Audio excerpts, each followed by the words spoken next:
Well, good afternoon and welcome to Sydney Parade for the Sprint Coatings Senior Cup Final between Marion and Pembroke. Two of the top sides in the country. Plenty of internationals on show, but a few missing as well. I'm joined in the commentary box today, Dom Joyce from Marion. I suppose it's only fair that both clubs are represented on the mics. How do you see this one going? Well, if it's anything like the first game, we're in for a cracker. As you said, lots of international players and former internationals on show. Should be a great game. Sincerely it is. Marion have won the toss and have decided to bat. Pembroke will be in the field. There's the Marion side. You can take us through all the family connections like the first game that we had there. Well, just the two sisters playing today, Isabel and Cecilia. Trying to think, are there any other kind of family connections? Not a whole lot. Annabelle Squires has a couple of brothers and dad playing, and mum playing in the club. But yeah, Polly Inglis and Leah Paul will open the batting. Polly Inglis is the Kiwi overseas player for Marion. She's got a couple of tons for Marion this year, so she's definitely one to watch out for. Obviously, Leah Paul opening the batting for Ireland as well. And that right-hand, left-hand combination is always so tricky for an opening bowler to contend with. So could be some wides, could be some issues with getting the line right, I think, for the opening bowlers. But obviously the Littles are excellent bowlers, so they'll be taking the new ball, I think, for Pembroke. Well, here is the Pembroke lineup. As you can see, they all go to the same barber.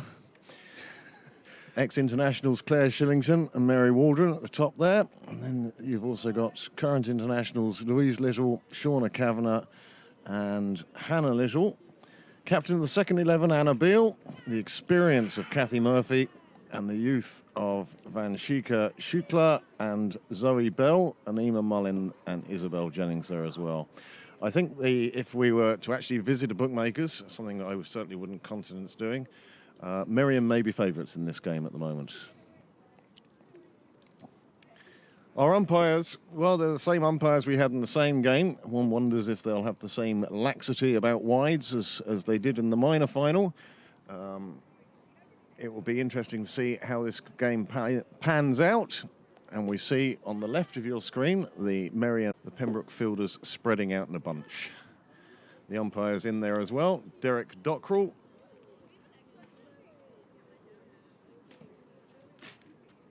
Embarrassingly, I do have the other umpire's name written down somewhere. I'm afraid I can't help you, Craig. Sashis Apipath is the other umpire. He'll be at the nursery end. Derek Dockrell down at the St John's end. And it looks like, well, it will be one of the Littles opening the bowling.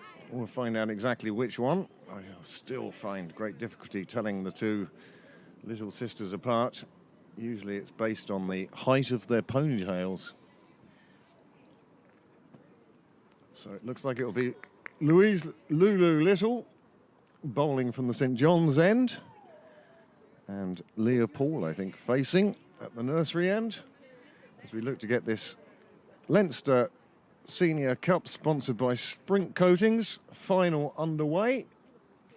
And as you said, if we get the excitement of the first game, then I think we'll have some very happy viewers and people on the ground.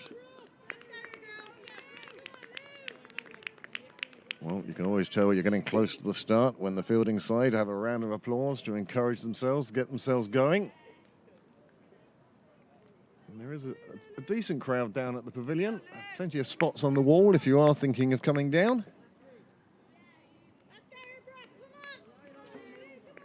Just a third man and a fine leg back in this power play. I'll be happy to see that after the first game, I think. A bit more pace on the ball, I think, for this game.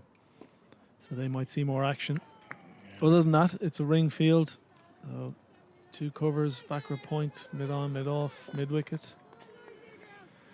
Well, Louise Little was a big reason why Pembroke find themselves in this final. She took 2 for 12 in the semi-final when they beat YMCA.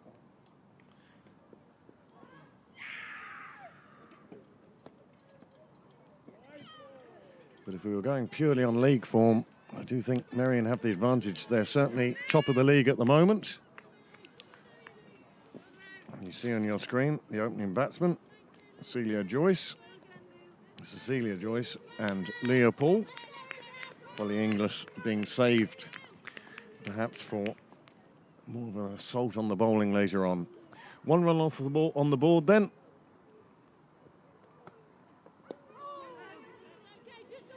Better ball from Little, but it's played round the corner nicely.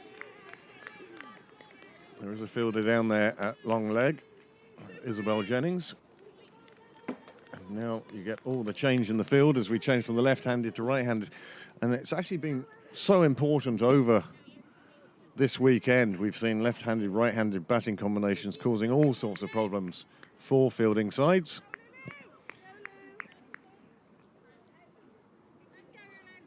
And we see a slip go in for Lulu Little, maybe expecting a bit of a way swing. As well as that one slip, there is a fielder down there at third.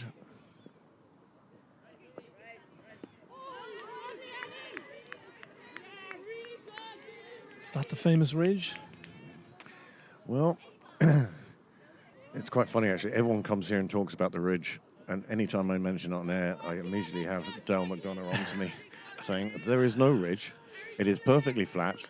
But I think there's something in the substructure that causes, there's definitely a place there that where there's a different reaction when the ball lands. But it's not a ridge as such anymore. This one comes off the pads, saves of the wide, I suspect. Don't get me wrong, though, it's an excellent batting wicket. Should see more runs, I think, in this game than the first game. For one thing, there's one-day wides. I think there'll be a lot more strict on the wides, the umpires today.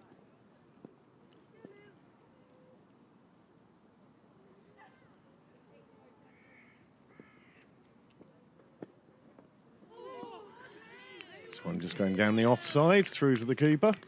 Yeah, it's quite overcast. There isn't too much blue we can see in the sky, but luckily it's a lot of individual clouds rather than one big black all-enveloping cloud. I think we might get away with this game, considering the weather we've had recently. To get 2 T20s in on the same day seems quite fortunate. That's a much better ball from Little. If anything, it's coming back into the right-handed Cecilia Joyce.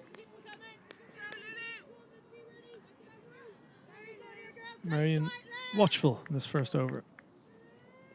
And again, you can see the different level of cricket craft, cricket knowledge. As you say, they're quite willing to keep out the opening bowler and wait for the ball they think they can put away. Well, everything happening there. Big appeal for LB. Ball ran out on the offside. And that's a good over for Pembroke. Just 2 coming from it. 1 loosener at the start for a wide, and then 1 off the bat of Leopold round the corner. And that sees Pembroke changing ends. Just 2 on the board.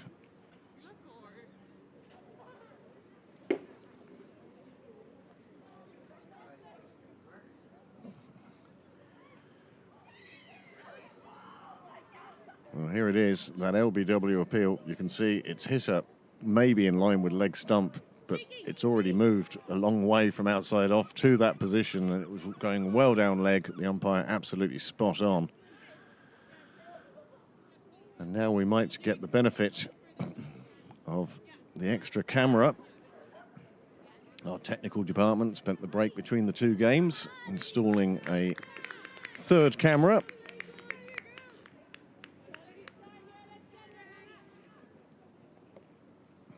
So Leopold will face up to Captain Lou Little's sister, Hannah Little.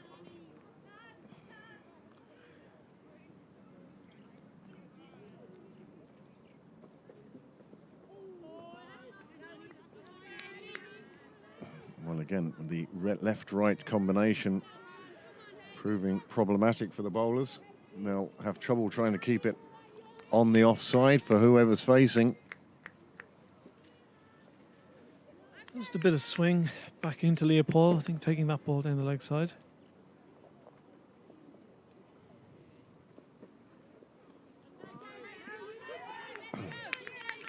feels Hannah Little on her bowling is sort of collapsing in her delivery stride, and that's helping the ball go down the wrong side.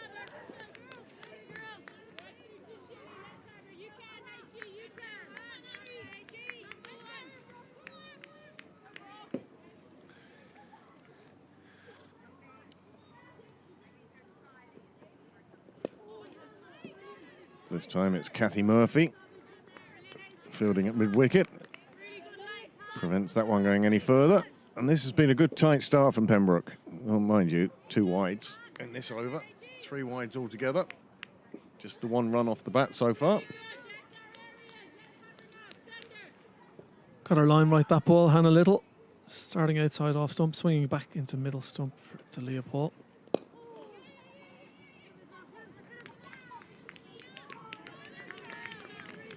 Well, that one just punched down the ground. They take the single.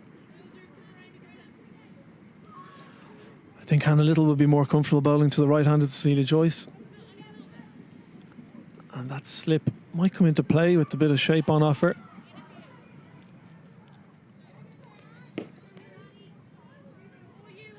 Bit of debate going on as to where fielders should be.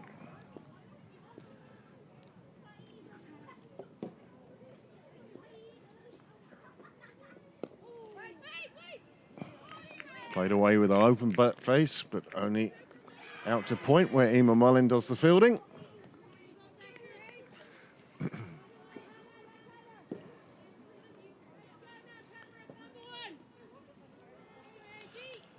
This is only Cecilia Joyce's 3rd game this season. Had a few injuries and availability issues. Well, that one just well wide even for the right-hander. And again, extras are the ones piling up the runs so far. 3 wides in this over. I suppose in some regards you can, you see 3 wides and suddenly a straight one comes along and beats everybody for surprise. Well, she tried something a little different there. It didn't work out for her. And a 4th wide.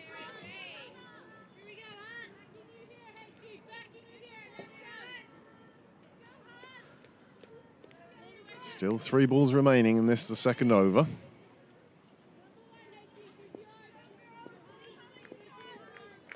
Well, if she takes a wicket in this over, all those wides will be forgiven.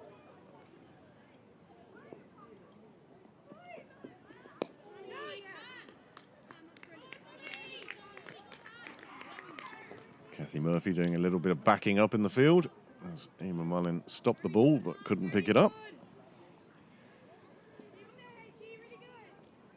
Some debate on the sidelines earlier as to who would keep wicket for Pembroke today. Mary Waldron also useful with her, shall we say, kindly say, off spin.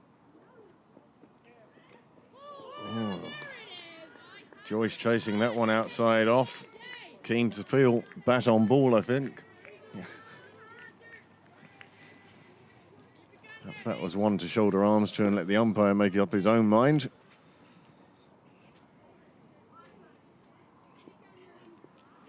But the league's going very well for Marion this year.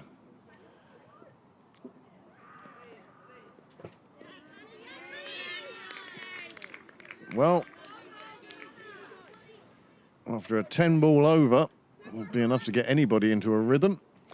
The score has moved on to 7 without loss. And just 1 run off the bat in that over. So little to go again. A little bit fortunate, I think, on those last 2 deliveries to not be called for a wide.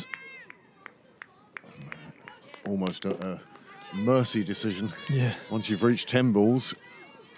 In Division 4, of course, of the Sprint Coachings Leagues, you can only bowl a maximum of 8 deliveries, no matter how many wides or no balls there are. But once you get up to this level, at senior level, it's international rules, 1-day wides.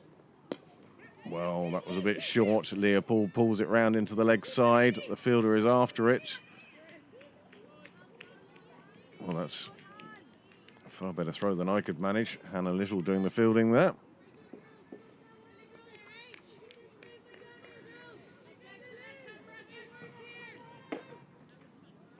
Well, I was saying it was a small crowd earlier on, but you can see people arriving all the time.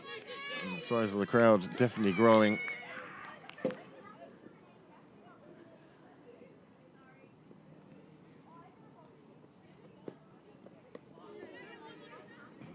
Well, that's the sign of a cricket player just taking that ball and dropping it down on the offside, taking the single, rotating the strike. And it's that sort of cricket craft, cricket knowledge of the game that maybe was lacking in the minor final. Cecilia maybe could take a leaf out of Leah's book here and just look to get herself going. Maybe a couple of singles.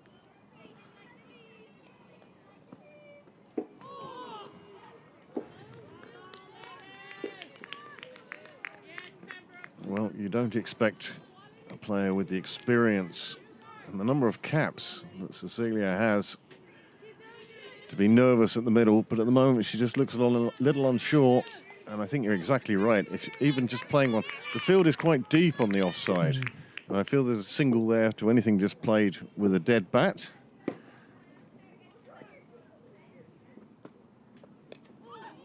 Well, there's the edge that they were looking for. It went wide of first slip, but it's well chased down and fielded.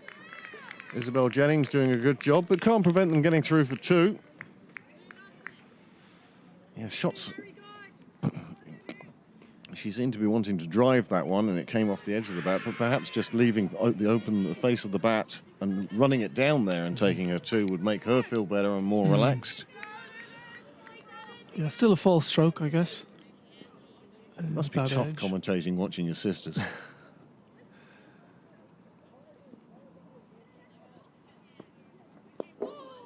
Good length ball from Liddell, but it's clipped away beautifully on the leg side. Zoe Bell going round to collect it. Two more onto the total. I can tell you it's a lot worse umpiring them. Oh, I can imagine. I can imagine. High jeopardy. A couple of twos there for Cecilia.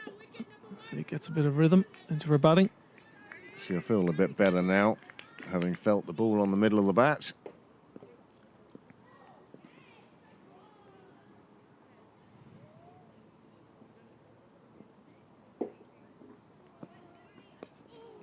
Beautifully clipped away again. Zoe Bell in business again, but this time hit straight at her, so she keeps it to just a single. That's the end of the over. 8 runs coming from it. A good over for Marion. And the score has moved on to 15 without loss. And it's 5s all round. 5 for Leah Poole, 5 for Cecilia Joyce, and 5 extras.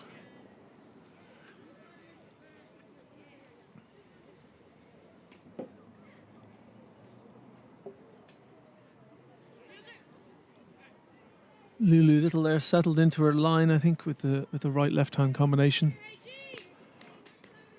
Was able to adjust and adapt her line to the right hand, left hand. Let's see if Hannah Little, her sister, can do the same. Cecilia just taking guard just outside the popping crease. Well, that was a wide to a left-hander or a right-hander.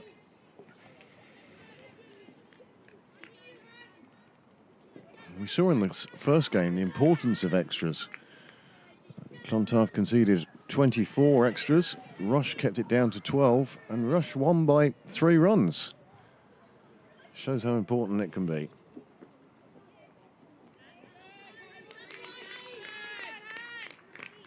Oh, she gets away with that one. Dot ball. I think that's frustrating, Cecilia. That wasn't called. She's got to keep her cool now. Just get on with her game.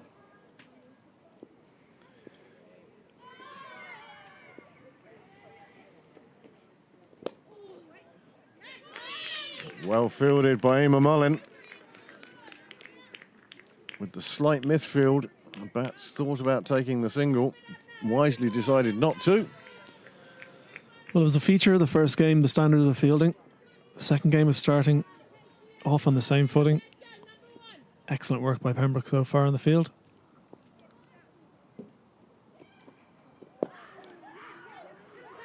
Well, you sense there is a bit of frustration there.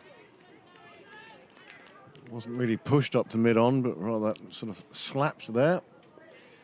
But it rotates the strike. We get the left-handed Leopold back on strike. And can Little adjust her line just by that little bit she needs to.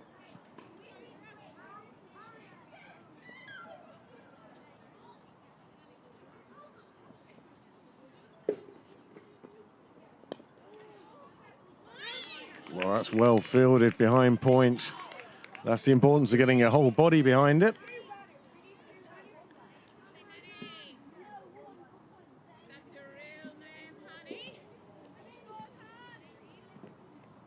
Marion, of course, would be looking to set a very good total for Pembroke to have to chase down.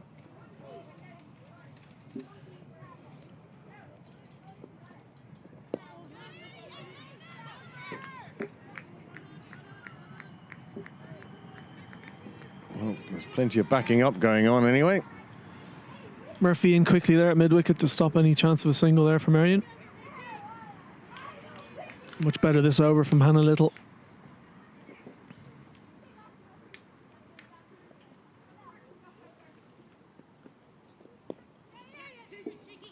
Just played around the corner. They just took the first. Kept it down to a single.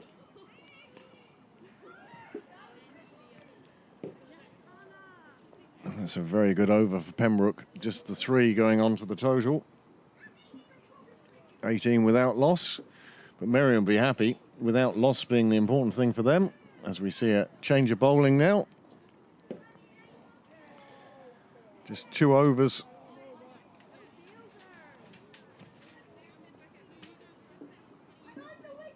And a bill now will be coming on at the St John's end.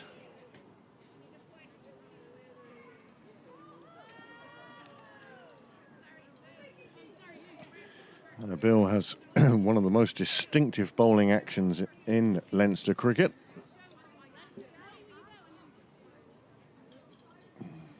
Bowls very square on. It must put her shoulder under such a strain. But she does get it to move well away from the left-hander.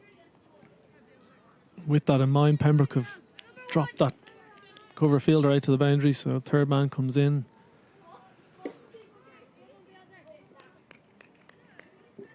Yeah, the 2 fielders out, both square of the wicket at the moment.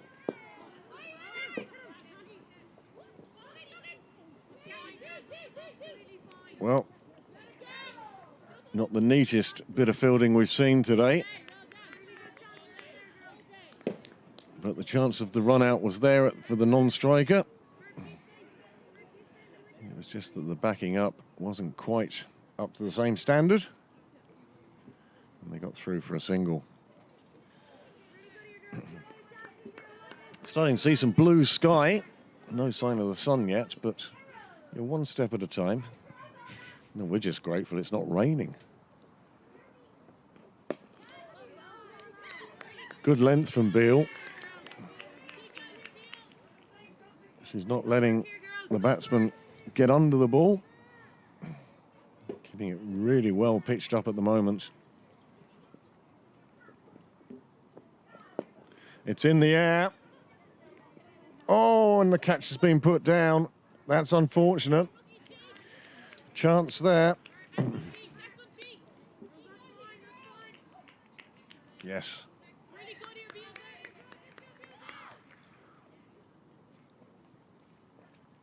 Well, that's the first chance and it's gone down. Will Pembroke come to rue that later on in this innings?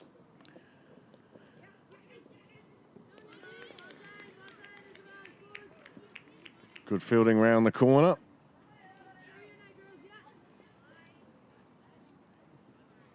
Oh, we've seen the good and the bad this over. Unfortunate drop by Shuckla mid on off Celia Joyce, and then excellent fielding by Isabel Jennings to stop a 4. This one played down the ground. Oh, and it's through the legs of Claire Shillington. It's running away to the boundary. It makes it there. 4 more onto the Marion total. Misfield from Shillington. Just didn't get behind it.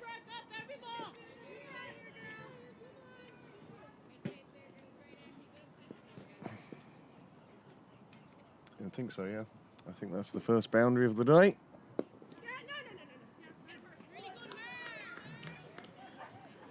Well, the first call was yeah. It was quickly followed by 3 no's, though. That ends the over, and the score has moved on to 25 without loss after 5. Well, Marion's route to the final. They beat Leinster. They put up 166 for 5. Polly Inglis was top scorer that day with 40. And then Celeste Rack took 4 for 14 as they bowled what is a quite impressive Leinster team out for 100. And then in the semi-final, they accounted for Malahide. Malahide, well, it must have been a good batting track on that occasion because Malahide got 108 for 3. Marion got it for 1. Leah Poole, 48, not out. And they won by 9 wickets. And that secured their place in the final.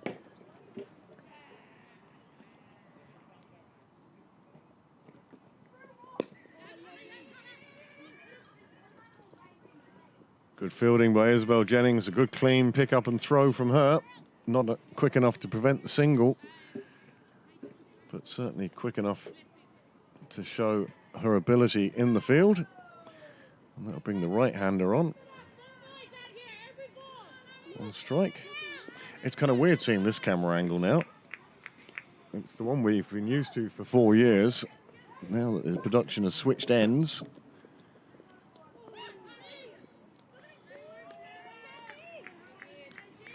Well, again, that must have just been inside that blue line. Good option, though, I think, from Cecilia Joyce there coming down the track with the recently retired Mary Waldron standing back to Hannah Little. So she has that licence to come down the wicket.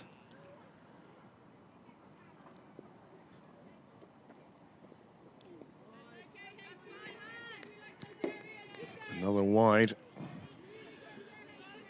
Something that both Littles are going to have to work on if they wish to regain their places in the Irish squad.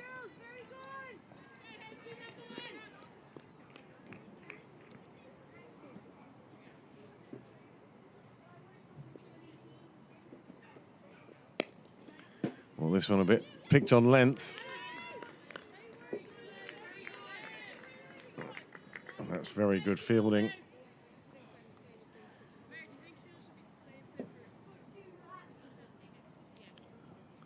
Left-handed Leah Poole will be on strike for the remaining 3 deliveries in this over.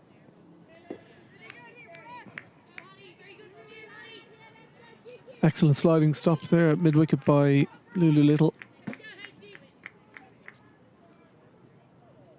No, can we have cards at the end of the over?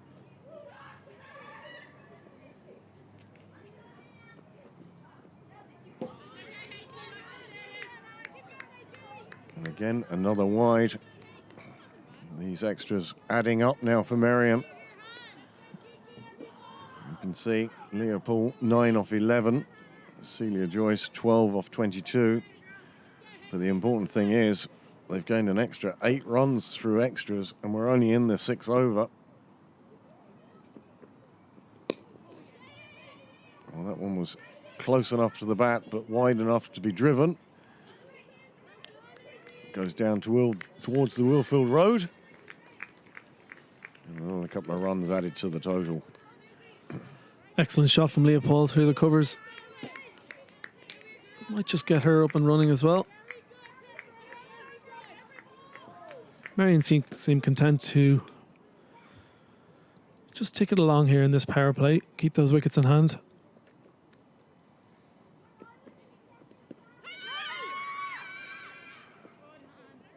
Well, that to me seems to sound a bit wooden for an appeal. And gone are the days when pads were made up of bits of bamboo and horsehair. That one sounded like it certainly was hit by the bat on the way. A feature of the day, isn't it? She's also kind of batting on off stump here.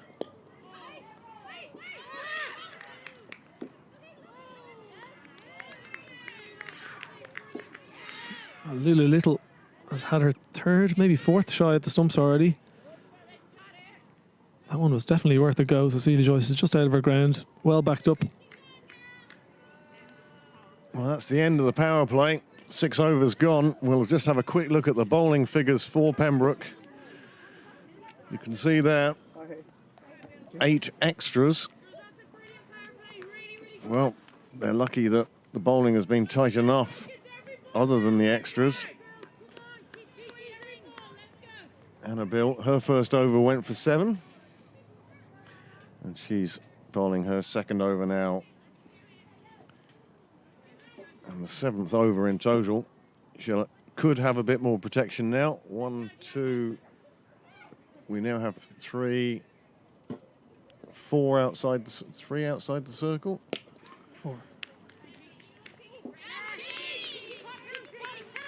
Well fielded. A couple of runs saved there.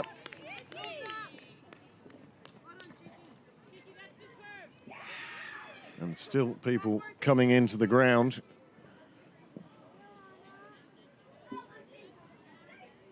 Yes, I thought Lainey Martin was one of the fielders, 12th today. She's actually just running around with water for her teammates.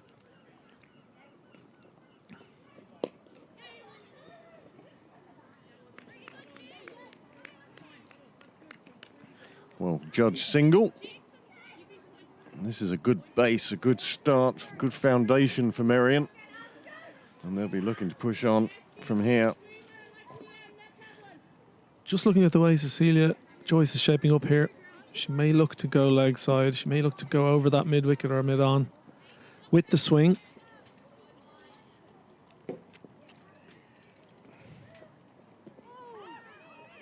Well, how well do you know your sister?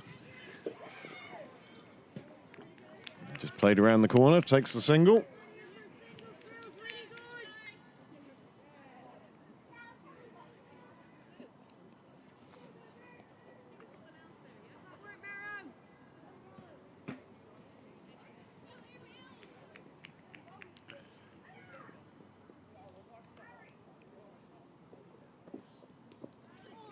Well, that was just on the leg side, and Leopold is not going to miss out on that.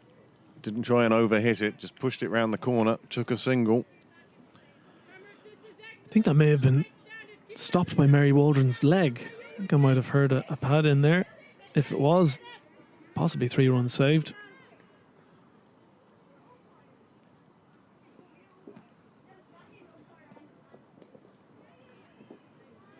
Which pulls that one round on the leg side. Zoe Bell does the fielding down at the clubhouse. Again, loads of changing in the field. These fielders are certainly going to get their steps in today.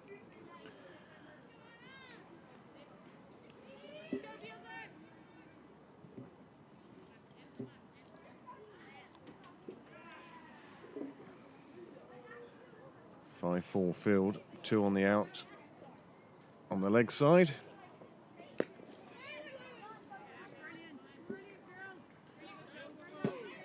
Great to see Shauna Kavanagh fielding there. She's had her injury problems this year. It kept her out of the Irish side for the internationals against Australia. It's not often we get the Australians to our shores, so to miss it through injury must be particularly galling.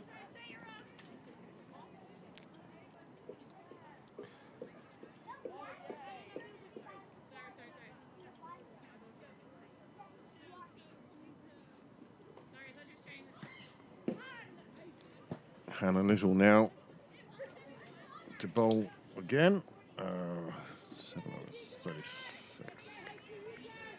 36 without loss now after 7.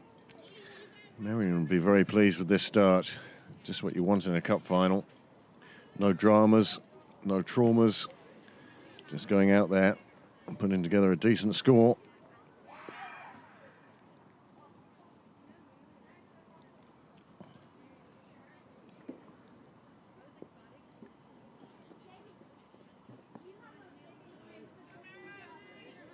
Well, signalled as another wide.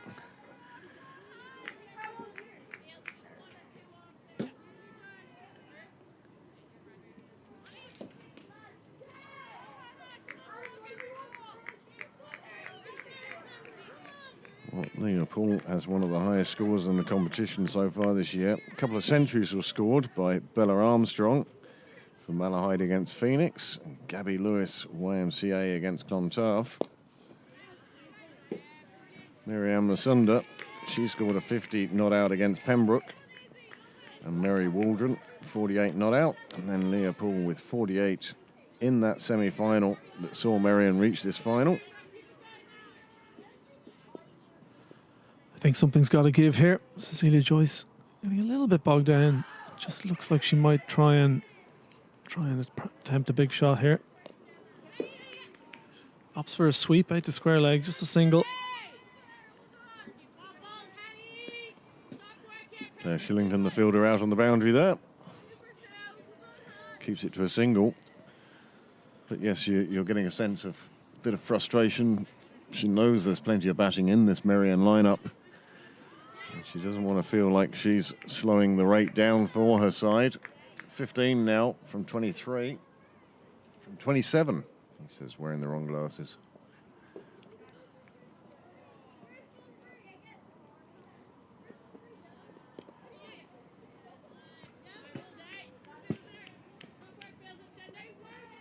Well, these two sides actually met last week in a league game. And Marion put up a total of, I think, around 130 if memory serves, which was chased down thanks mainly to Mary Waldron's 80 not out. So I'm wondering, are Marion thinking they need a little more than that possibly? In which case it does explain the frustration that we can kind of see creeping in here. That's another wide.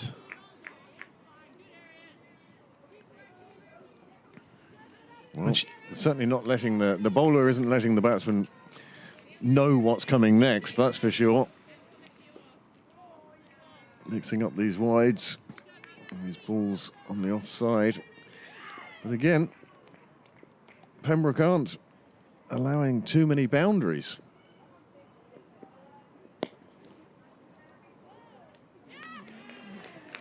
Well, there was the frustration we were talking about, and I think that's led to the downfall there.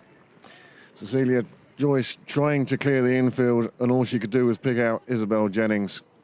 And the first wicket falls with 40 on the board.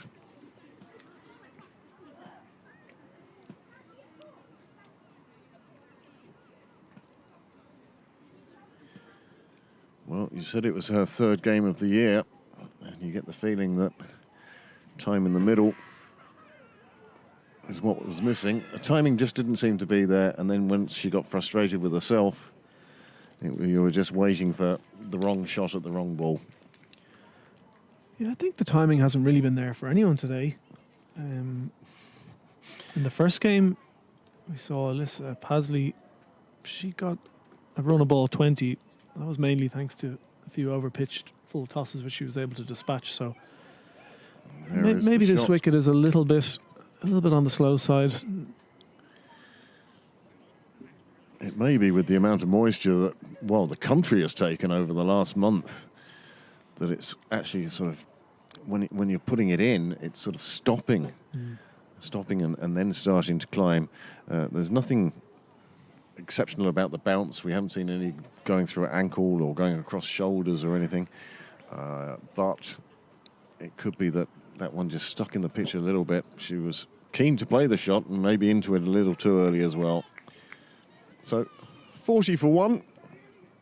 First wicket falling in the 8th over. And Pembroke were looking for that and needed that, that's for sure.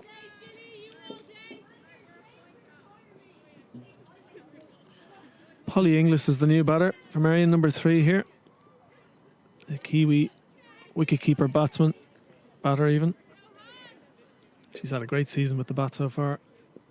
She will obviously hope to continue that today.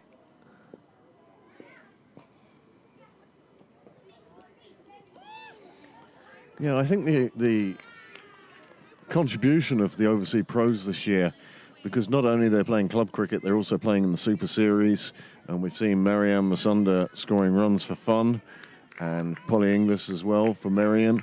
And it's great to see. It shows the Irish girls the levels they've got to be looking to reach.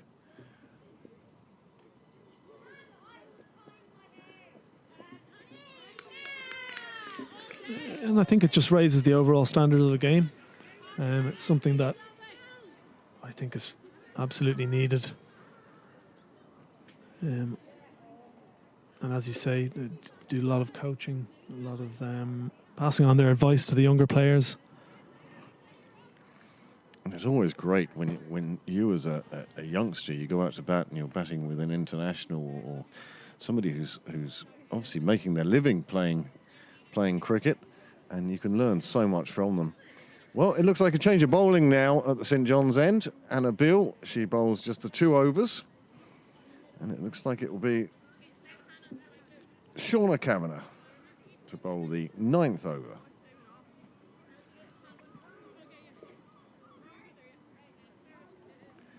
Hannah Little, well, she's finished now. She's bowled her 4 overs, 1 for 18. Just be interested to know how many of that 18 were extras. But I have to say, if I was bowling in a cup final, I went for 4.5 and over and took a wicket, I'd be happy enough. So Shauna Kavanagh now from the St John's end. She's bowling to Leopold.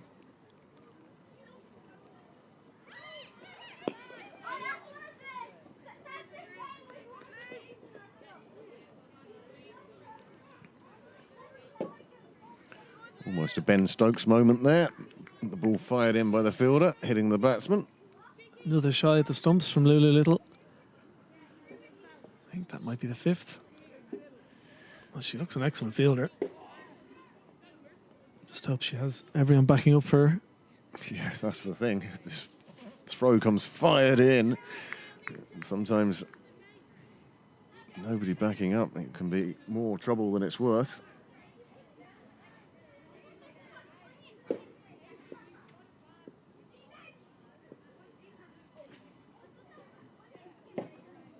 This one drifts down the leg side. It beats bat, keeper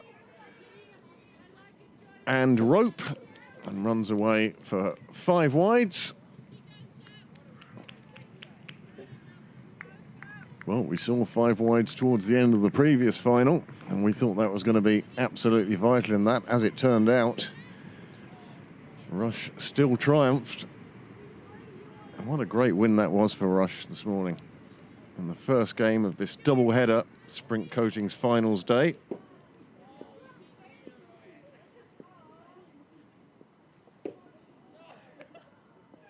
Very round-armed action from Kavanagh. This occasion, it's pushed out to the leg side boundary, where it's just a single.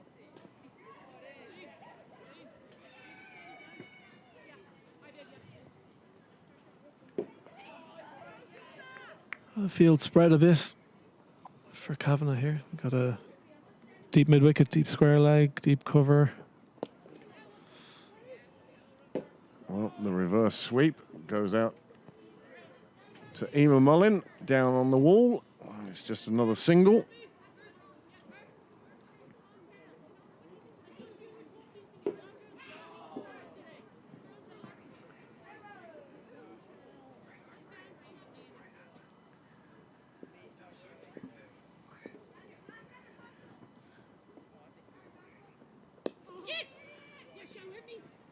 Well, that's nicely done.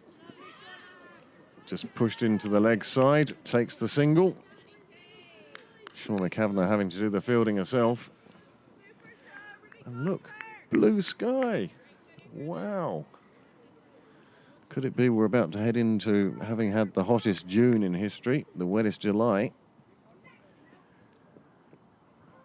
Who knows what August is going to bring us. Another attempted reverse sweep. On this occasion, it was too far outside off. Couldn't get the angle on it. I'm not sure a reverse sweep is the best option here with the backward point and a 3rd man. Maybe a regulation sweep.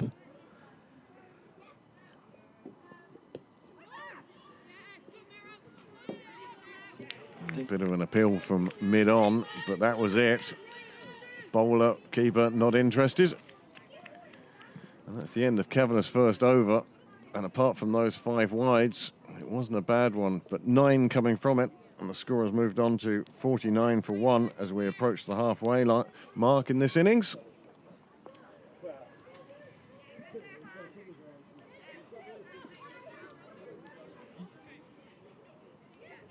Yes.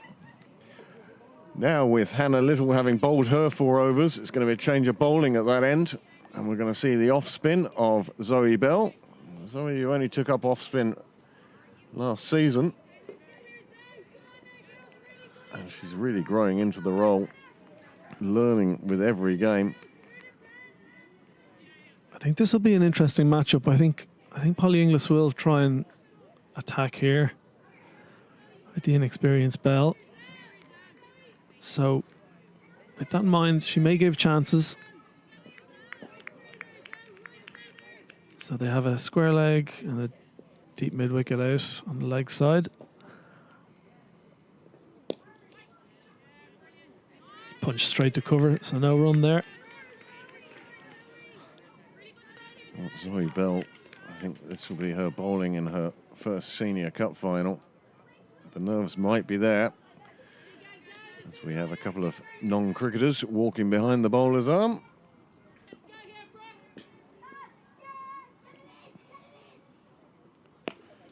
Well, that was well flighted, almost too well flighted. And it reaches the boundary rope despite the despairing dive of the fielder down there. 4 more onto the total, and Marion have reached and passed 50 in this, the 10th over. Just a bit too much air there from Zoe Bell. Polly Inglis isn't going to miss out on that sort of ball.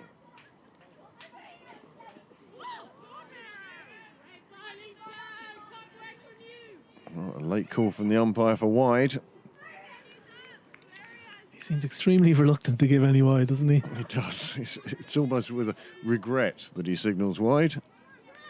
I think we might see that big red thing in the sky come out soon. Well, Polly Inglis getting to that one just before it bounced a second time. Zoe Bell, who picked up 2 wickets in Pembroke's run to this final. Just the 7 overs in those 2 games.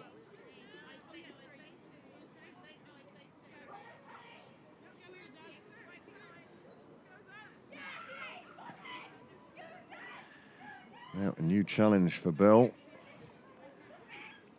Bowling to the left-hander. And she's coming, it appears, through and around.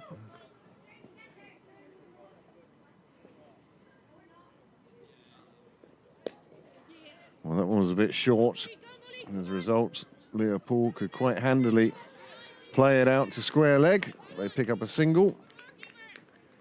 Neat fielding by Emma Mullin means they decided not to try and take on the second.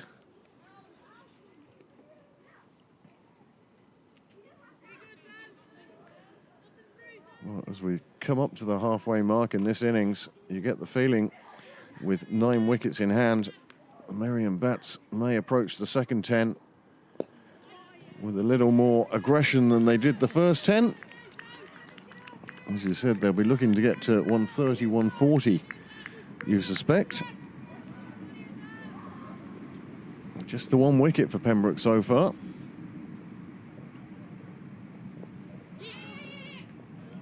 Well, that was well bowled. Saw Polly Inglis coming down the track to her. Gave it the flight. And it bounced right at the feet of Inglis, and all she could do was steer it away. Leopold was quickly there to take the single. And with 10 overs gone, the score has moved on to 57 for 1. And we'll just show you that boundary again.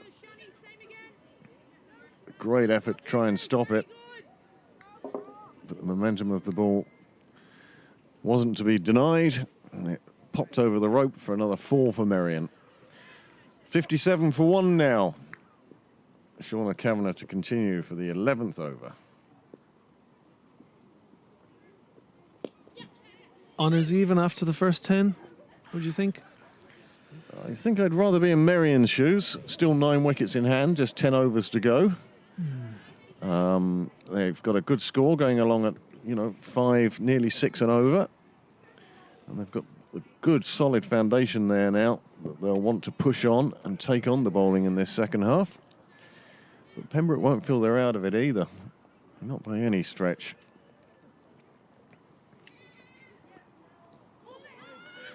Kavanagh firing that one down. It went down the leg side for a wide. Leopold, well, it disturbed her and got her off balance. And once she was off balance, she wasn't going to be able to score off it.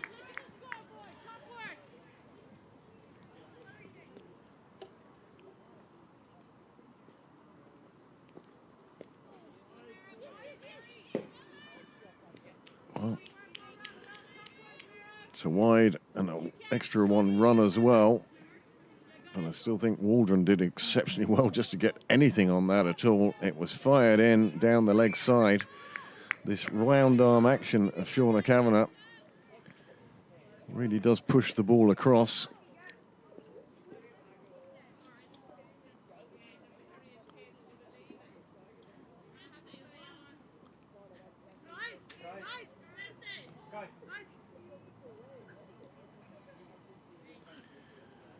Well, there's always somebody in the nets. I think it might be my kids.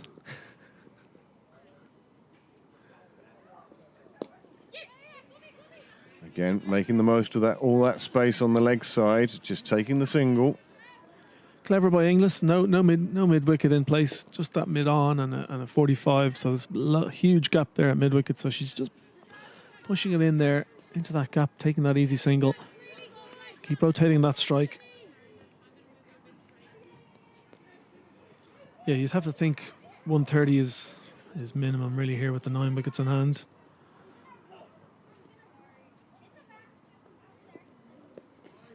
Oh, well taken by Waldron again.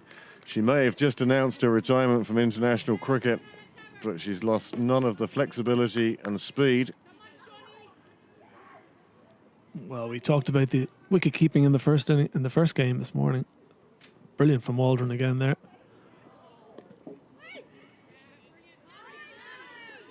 And that's the line more that Kavanagh needs to be bowling. Yes, she wants to bring it into the left-hander, but it has to come down on the offside, attacking the stumps rather than attacking the extreme ranges of Waldron's ability.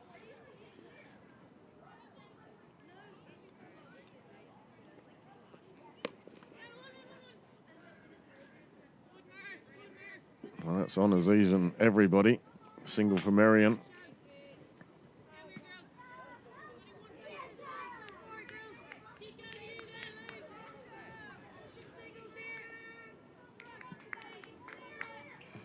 This over's brought another 4 so far for the extras column. Oh, nicely tickled fine there by Inglis. This might run away. Yeah, that's run away for 4 again, despite the best efforts of the fielder down a fine leg. Just using the pace on the ball from Kavanagh. Zoe Bell it was, who was desperately trying to stop that one crossing the rope, wasn't able to. But yes, a subtle shot. Very fine little tickle. Just enough to take it away from Waldron's gloves.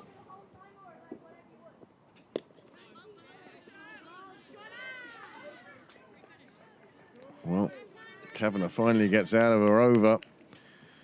2 overs for 20 now. Inglis showing a bit of touch along with the power that she has, so kind of showing different facets to her game. Just dropping those singles. Has the ability to hit over the infield and also that touch. A little bit of acceleration in Marion's innings here. Leopold, if she can kind of get going as well, then you'd think that 130, 140 will be on. Some batting still to come. Still got Rachel Delaney. We got Celeste Rack, Isabel Joyce. So plenty of batting to come, among others. Marion missing a couple today as well.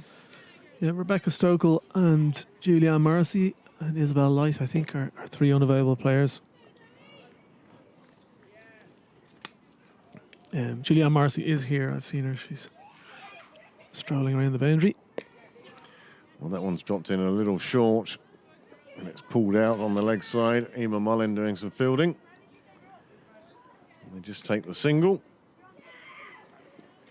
And Bell may feel that she got away with that one a bit. Dropped it in a bit shorter. Lifted up and was ready to be hit, but they found the fielder on the fence, and that kept it to just a single.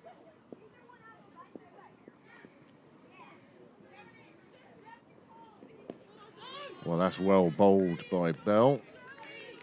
That's something I wouldn't say after 6 pints. Well played by Inglis as well. Did come down the track and then decided, no, the ball wasn't there. I'm just going to defend it. Just going to stay in. And there is that down the track and hit over the top. There is that power I was speaking about. Another one that just does enough to reach the rope and hop over. Another 4, and that's a nice shot just down the ground. That was the shot she wanted to play the ball before, wasn't it? On that occasion, it wasn't there to be lifted. That is one of her strengths. She does hit very straight over the top, as we say that. And Nabil, I think, at mid-off has dropped back to long off.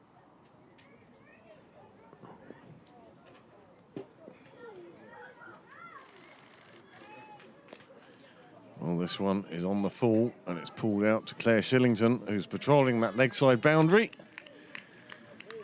Like a Texas Ranger. Little getting through her.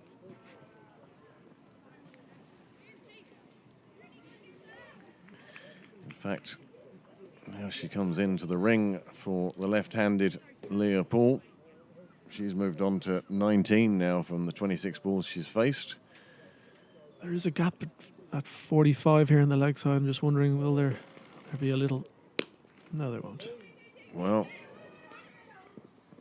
not to that ball, that's for sure.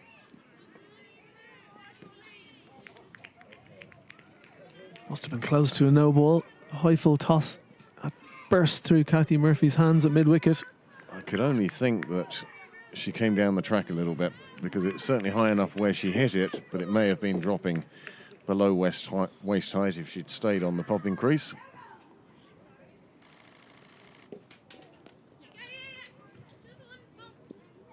Shillington into action again.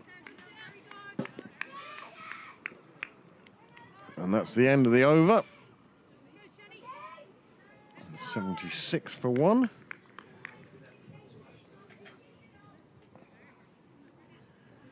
Well, here was the 4. The ball before hadn't been the right one for her, but on this occasion, cleared the front foot out of the way.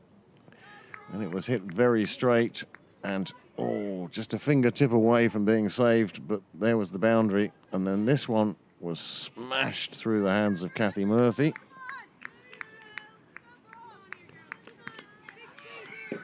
It will be Kavanagh again now for the 13th over.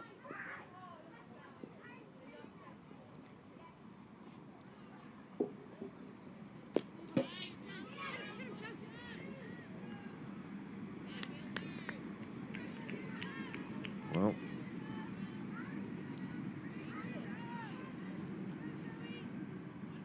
Kavanagh just looks like an awkward bowler to face because the ball is coming out so wide from her arm.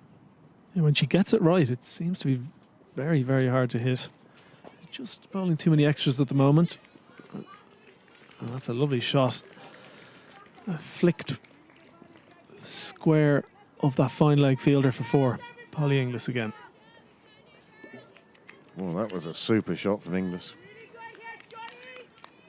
Put it in exactly the right place, and once it got past the fielders, nothing else was going to stop it. 4 more onto the total. 80 now. 80 for the loss of just 1 wicket. And yes, you get the feeling that the acceleration is going to come, and come very soon now.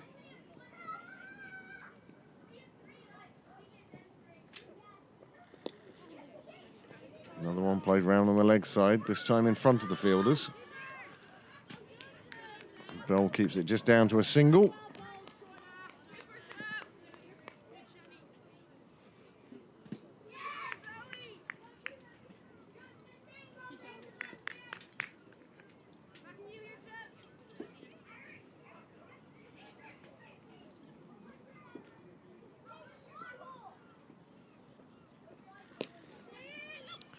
Well, she was onto that one quickly, but again, the boundary riders are doing a fabulous job for Pembroke at the moment. On another day, you'd see 2 or 3 of these reaching the rope and the total rocketing along, but at the moment, the boundary riders doing a fabulous job and just keeping them down to singles. Well, they've got their fastest fielders with the strongest arms out there, as you should. Very clever from Pembroke.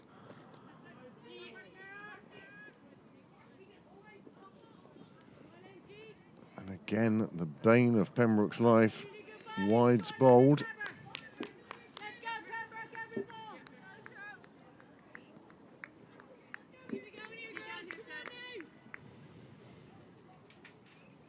So 8 runs added to the total this over so far. Still 2 balls to go. You just can feel the acceleration coming on.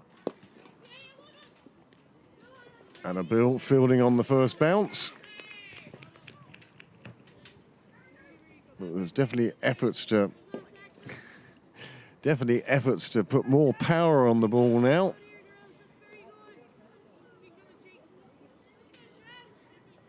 .1 overs to go. Marion still eyeing up that total. 130, 140 they'll be hoping for. Plenty of wickets in hand. And that one slapped away on the offside, and that is going to reach the boundary, and that could be shot of the day. She just picked that one up on length and played it, and once she beat the first fielder, nobody else was going to stop it. Well, that was an outstanding shot from Inglis there. Absolutely carved through point. No chance for Lulu Little out there in the cover boundary. She could hardly move and it was already past her.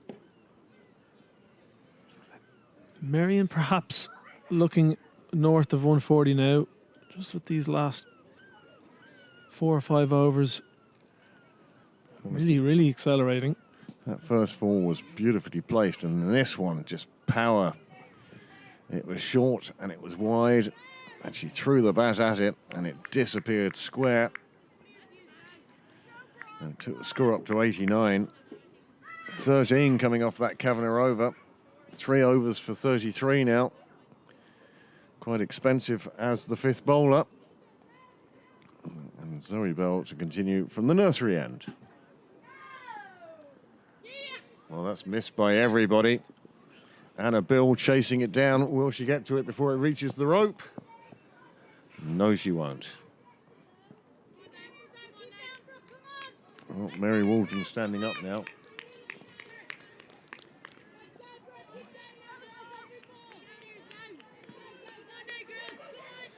I thought there was a touch on that, but it's been given 5 wides, so extras still doing it. A great job for Marion here. I'd say extras have got a good chance of being leading scorer at the moment. Well, that's wild. That's a no ball. Well, that's interesting all over. No ball for height. It was hit straight into the hands of Shauna Kavanagh, and then she had a peg at the non-striker's end for the run out, and it all ends up with just the no ball. And a free hit coming up. Will we see a slog sweep to mid-wicket perhaps? Just a pull. Well fielded again out there in the square leg boundary.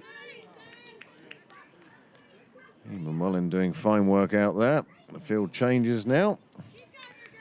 Left hand, right hand has been going for the entirety of this inning so far. We're in the 14th over. Marion closing in on 3 figures now.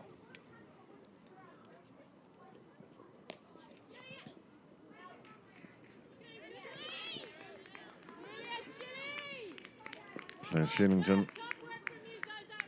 using bare hands out on the boundary.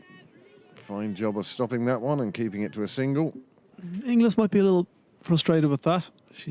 That's 2 or 3 times now she's hit the ball straight to Claire Shillington on that square leg boundary, where either side could be a 4. Well, that's lifted out by Leopold, and it's a fine bit of fielding on the boundary that keeps that one to a single.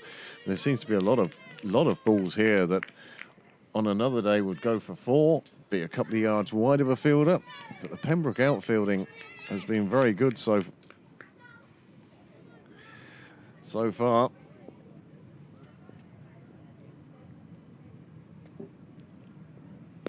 Well, this time she goes short. Polly Inglis picks it on length and dumps it over Cow Corner, down to the Wheelfield Road gate, down towards the entirety of the Marion team. A few supporters there as well, I feel. Some of them need to be careful. They're not actually watching the game. A little circle of young Marion players there, I think. Nicely played round the corner, well called through for the single.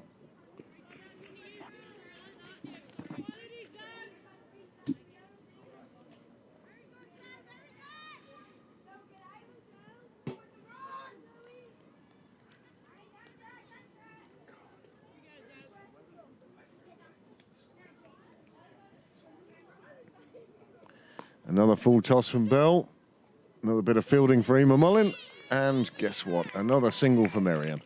The sun is actually shining now. There is blue sky and sunlight on the ground. Now, normally this wouldn't be a surprise in August, but after the last few weeks we've had, well, this one was a no ball on height.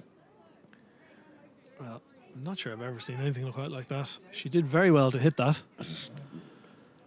Straight to Kavanagh. Nearly a Kavanagh's run throw. And then this one, width again, pulled round into the leg side. And that's the one that ran away to the boundary.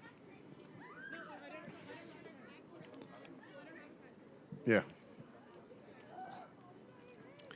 And, well, perhaps not the Pembroke batting.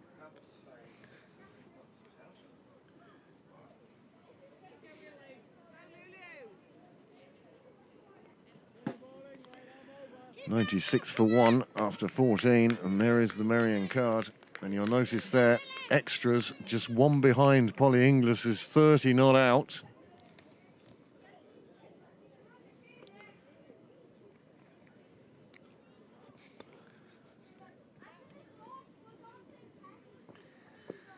$100 up for Marion now. Change of bowling at the St John's end. Shauna Kavanagh has come off. Lou Little has come on again. And this the 15th over. Just that one wicket to fall so far. Pembroke haven't exactly broken through here. But then again, 6 overs to go. Marion have already reached 100.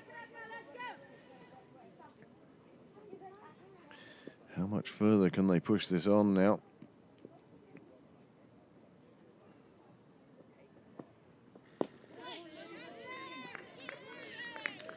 Much better delivery from Little on this occasion. Live scoring seems to have, well, I'm not going to say malfunctioned, but it's still showing Zoe Bell with 2 balls to go. And as you can see from the live action, that is not the case. Lou Little from the St John's end, bowling this the 15th over. Attempted ramp shot from Inglis. That's a good option, I think. That fine leg fielder is quite square by the clubhouse. And Lulu Little obviously has a bit of pace to work with.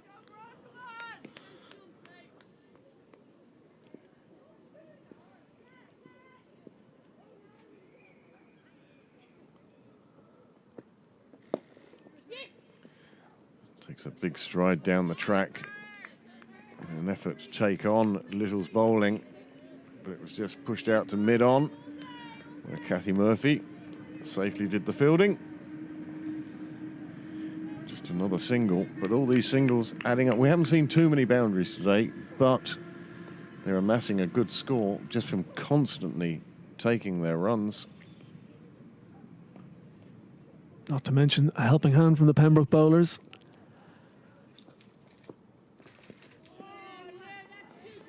This has been an excellent over from Little so far. Pembroke just needed to wrestle a little bit of the momentum back from Marion. It does mean, however, that she will only have 1 over left to bowl in the last 5. I think Marion need to try and take advantage of that 5th bowler, whoever that is, or the 6th even.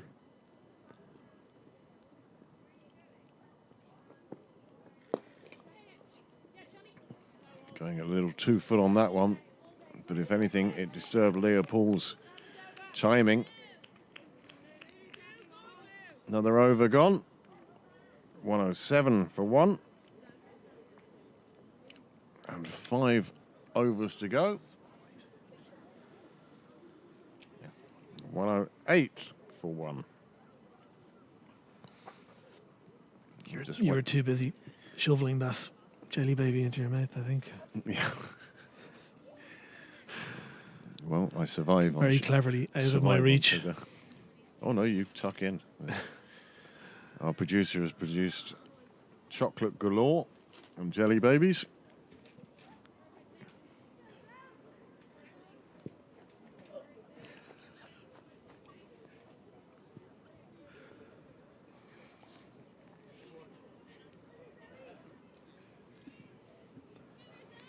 So Zoe Bell's going to finish her spell. Came on in the 10th over. Bowling through. She seemed to have a bit of trouble in her 3rd over. A lot of full-length balls, I'd say. Or fuller than that, even. But that tennis shot we saw for the no ball, caught by Shauna Kavanagh, was sort of symbolic of that over, as far as Zoe Bell's concerned. Marion just a little frustrated, possibly. Just hitting that square leg fielder every time. Excellent fielding by Mullen on that occasion.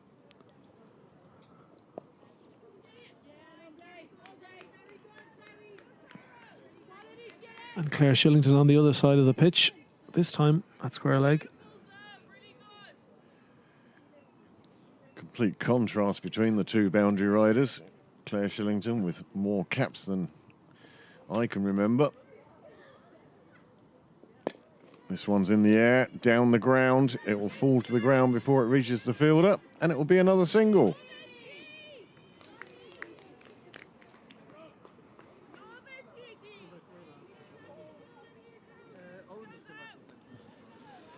Well, you feel that Marion have to really have a go at every ball here. So many wickets in hand, so many excellent batters to come. Yeah, he met Jack. When Owen was running security at nightclub, so I think Jack wasn't able to work because they didn't allow or something in the end.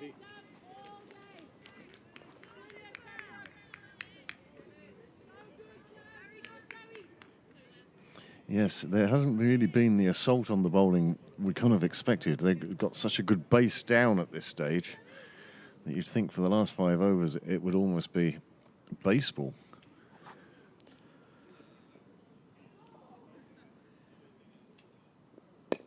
Another one pulled out to long on. It was in the air. They're going to take 2 this time. I guess a round of applause from the Marion sidelines.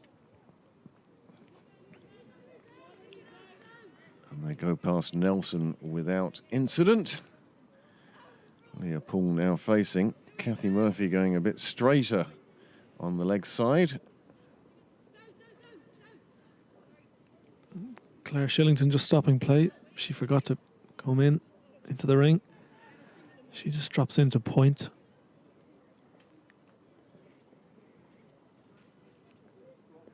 Oh my word. Oh, that's a no ball.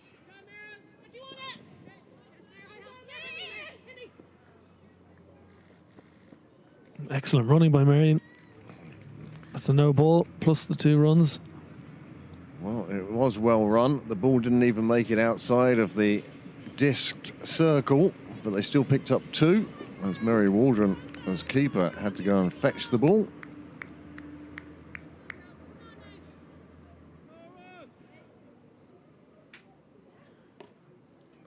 Hello, the scorers. Thank you. So still 1 ball remaining in this over. I'm sure the live scoring now will change to reflect the call of no ball. And that's a foot down the track and just driven past the bowler.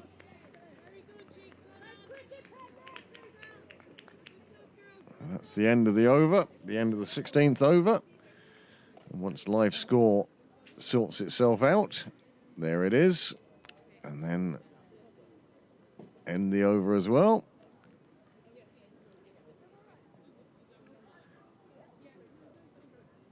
Four overs to go. Marion 117 for 1. You do think that they will be searching for around that 150 mark. We must be doing a bad job. Noel's taking away the chocolate.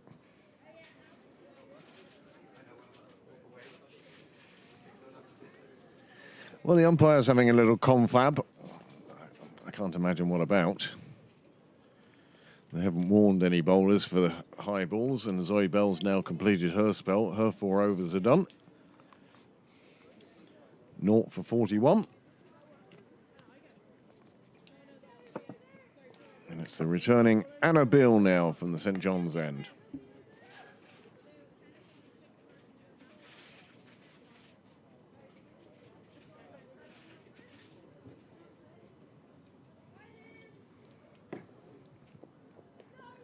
Well, that wasn't the start that she or Pembroke wanted.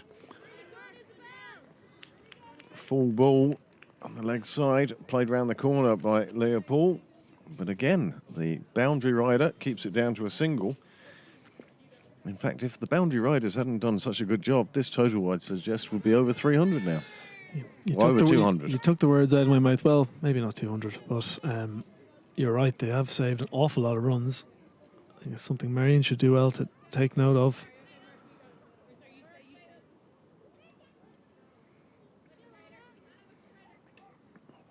Changing the field as Claire Shillington at mid-off is going back to long on. Kathy Murphy at mid-off stays at mid-off in the circle. And that gets past both herself and Shauna Kavanagh and runs away for a boundary. Welcome boundary for Marion. And it ensures that Pembroke will be chasing more than a runner ball in the reply as they go past 120.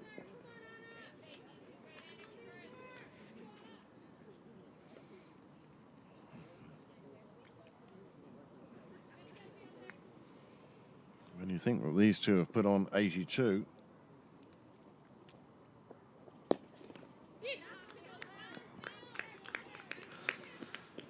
Good stop by Beale off her own bowling there, saved a certain 4. How many times we see that bowlers will do anything for their own figures. There is that 4 off the previous ball through cover from Polly Inglis.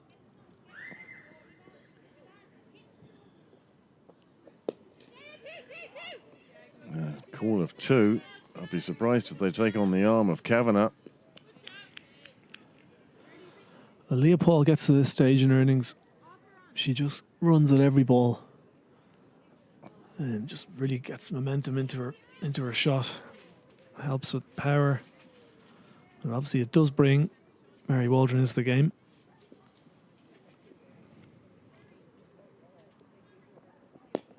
Well, that is a super shot. It's straight down the ground. There'll be no stopping that. That's another 4. And you can see Marion now into the last 4 overs, doing absolutely fabulously, picking up runs left, right and centre.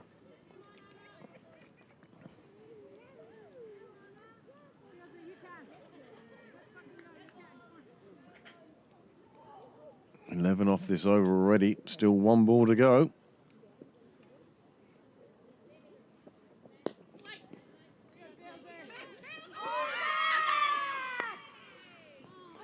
Well, I think they were appealing more on the unusualness of getting the bail off rather than any decision on where the bat was actually, having just deflected it onto the stumps, hoping for the run out. And to be fair to Pembroke, it seems to be the only way they were going to take a wicket at the moment. These two came together when the score was on 40. Score now 128. There's another 11 came off that over. 128 for one. Polly Inglis now, she's on the brink of a half century. It's been quite measured. Shauna Kavanagh coming back from the nursery end. She's been quite expensive so far. Well, I think this is showing the value of a sixth bowler that maybe could get away with an over or two, and it just lets you decide which of your other bowlers you're going to use. You can see some of the economy rates there aren't the greatest. The spinners, Kavanagh and Bell, both going double figures per over.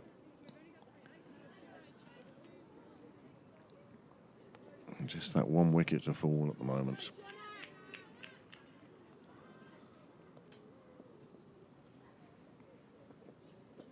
Well, it's going to be a no ball and a free hit again, and they're going to look for two off this.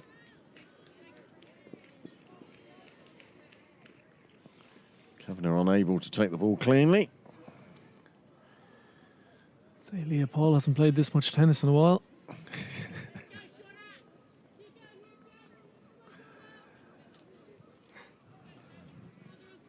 Well, one has to say her overhead smash certainly not lacking anything.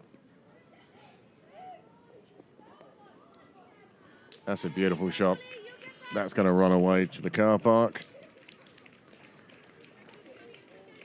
4 more onto the total. And we were talking 130, 140. They're now looking 150, 160, I'd suggest. Certainly does look that way. Both bats now in the 40s. And that fine leg region is wide open. You feel like with the pace Shauna Kavanagh's bowling at, anything down there really is probably 4. I might see a little ramp or a scoop. Or that. Just a little pop fine. And that will run away as well. As you say, there's a lot of open space there. And with Kavanagh's action, she's bringing it across the bat, and just the freedom is there to hit it round the corner. So, you know, should there be another fielder there? As you say, Kathy Murphy is going to that very spot.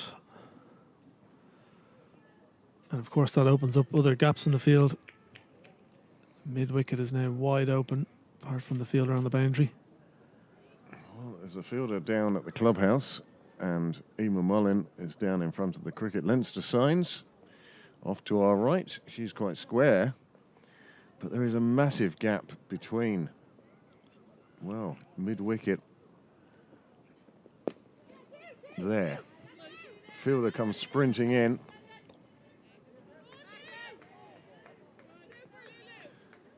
Excellent fielding by Little again. I do think that's a much better field for Pembroke, for Shauna Kavanagh to bowl at. It gives her a bit more protection on that leg side when she is sort of spearing the ball in. Like that. Quite a wide angle she's bowling from.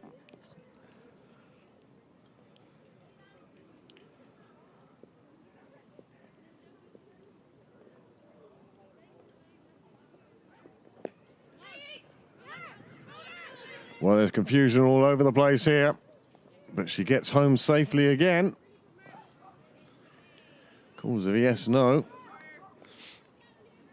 Yeah, good option again from Inglis, that reverse sweep. Hasn't paid any dividends today, but it was a good option. There is no third man there. And once again, someone walks in front of the side screen. And then looks over, sort of, what? Me? What? What? Oh. It's when you shout at them and they stop in front of the side screen. Sometimes you're better off just let them go. Well, that's coming down to us here. That could be yours. Smiling Annabelle fetches it from over the rope. It's another 4, and it's a half century for Polly Inglis. Well, that's well deserved. She's done really well there. She moves on to 51. A superb knock from Inglis. She has scored a lot of runs for Marion this year. Not only using her power to hit down the ground and over mid-wicket, but also using that touch game. She's played a lot fine leg, a lot fine of third man. There's that power again. That's over mid-wicket. Well fielded. And she's dropped the ball. The run-out's missed. Well, that's the end of the over. 146 for one. And that was another expensive over for Pembroke, or a delightful over for Marion, depending on your viewpoint.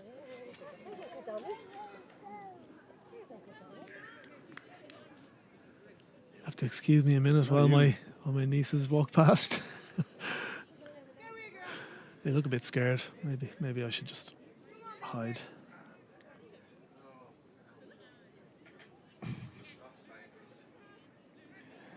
Well, as our director says, lots of boundaries. He has replays to show you. As Anna Bill now comes on to bowl the 19th over.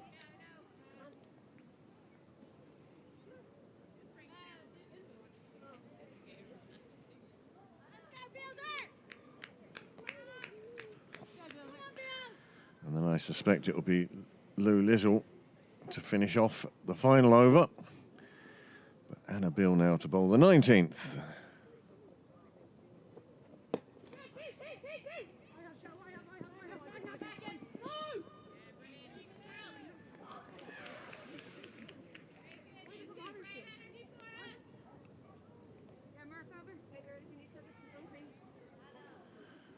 Nice race to the ball there between Kavanagh and Shillington. Youth winning the day. I think every ball, really, from Marion's point of view, needs to go here. So many wickets in the tank.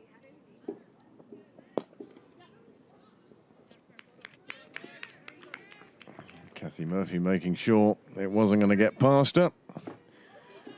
Went down, got her legs behind where the ball was, picked it up with her hands, kept it down to a single. Well, 150 is only a moment away, and Leah Poole is only a moment away herself from a deserved half-century. She's been there since the start. She's going to take at least 2 here. It runs away for 4, and that's her half-century, and it's also Marion over 150. Well, not Leopold's most fluent innings, but she has got going in the latter half of her 50. Again, using the pace, playing quite fine, that fine leg and third man regions.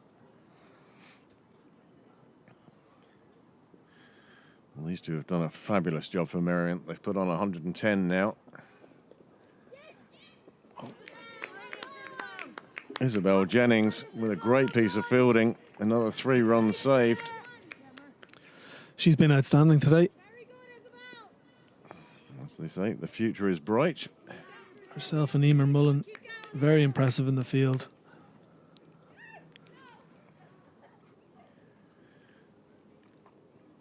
So with just 8 balls remaining now, 160 certainly will be the minimum target. They're going to take 2 for that. 155.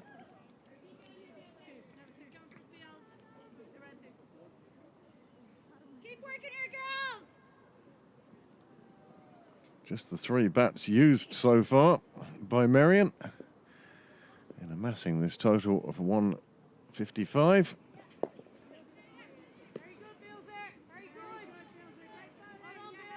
Well, if we were watching an IPL game, I'd say the bowler hid that one away from the batsman. But in this cup final, I think it was just the bat didn't come across to it as much as she would have wanted to.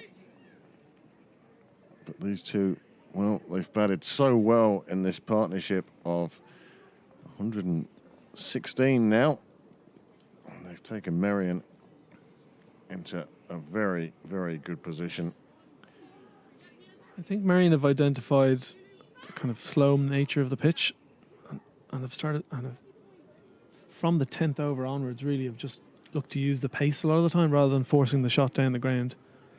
Well, the last 9 overs have actually gone for 99 runs. And that will give you some idea of that acceleration. After 10 overs, 57 for 1.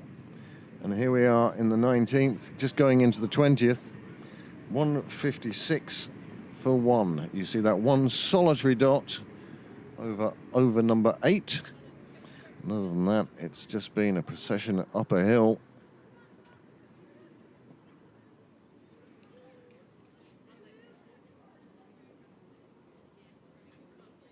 And now we enter the 20th and final over of this Merrion innings.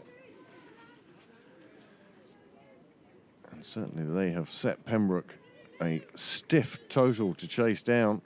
It's a funny wicket, this one. We saw Northwest Warriors were bowled out for 78, but Monster Reds scored 180 on it. It was, during the festival, it was up and down, and once you get in, it seems to be a nice batting wicket. It's that first initial over or two, getting yourself in, that seems to be the difficult time. But once you've got the measure of the pitch, there are runs galore. It's been shown time and time again. I think you're totally right. So from that point of view, it'll be crucial for Pembroke to build those partnerships. Well, that one clears the field up in the infield, and they'll pick up 2 more for that.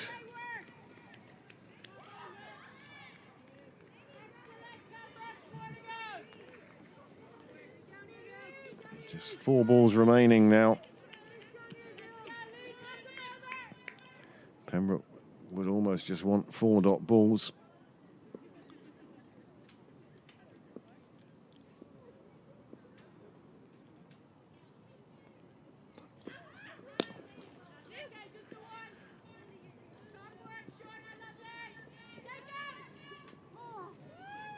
Good twist, turn and get back there.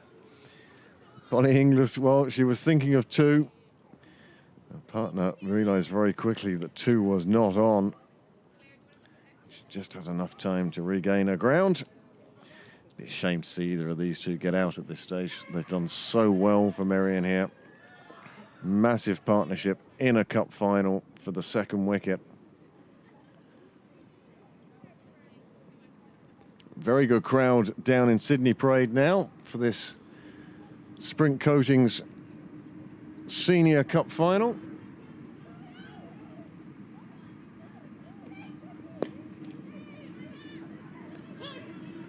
Well, they'll be looking for 2 here now. She's gone to the wrong end, but still gets the throw back in time. Well, with just 3 balls remaining, you're going to chase every possible run. As I say, it's a shame that either one of them have got out before the end of this innings. Both doing beautiful jobs. Very unselfish by Inglis there, coming back for, well, attempting a second, which was never really on. But you never know. The bowler could have fumbled the ball. Could have been a poor throw, but that was not the case. And she goes for a brilliant 60 off 43 balls. Well, sometimes you find that bats just want to get out before the end, get the applause as they come in. No, not at all. She did exactly the right thing, the unselfish thing. She went for the second. There are only 3 balls remaining. You can see here, it's a misfield that encouraged them to take the second, and the throw was good enough, taken, and she hadn't even got a bat sliding in, and she could keep running off to the sidelines. And Pembroke have taken the 2nd wicket with the score on 159 for 2. Well, just 2 balls remaining now.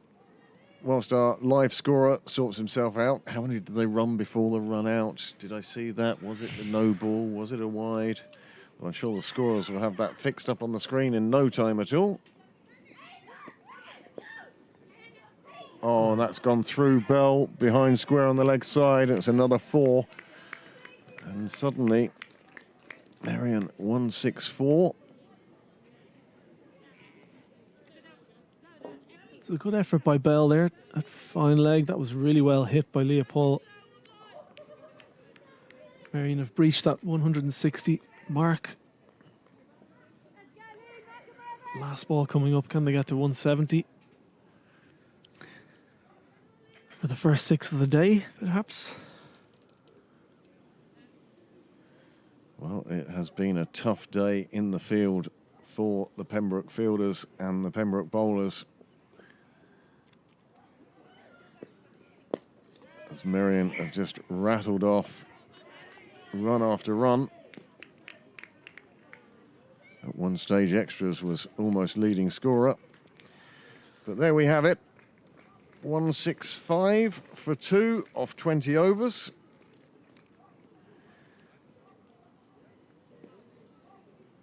And Pembroke will require 166. Well, the highlights of that first innings, obviously, is that partnership of 120 between Inglis and Paul. And that's the basis of what is a fine, fine total. You'd be happy enough for Marion?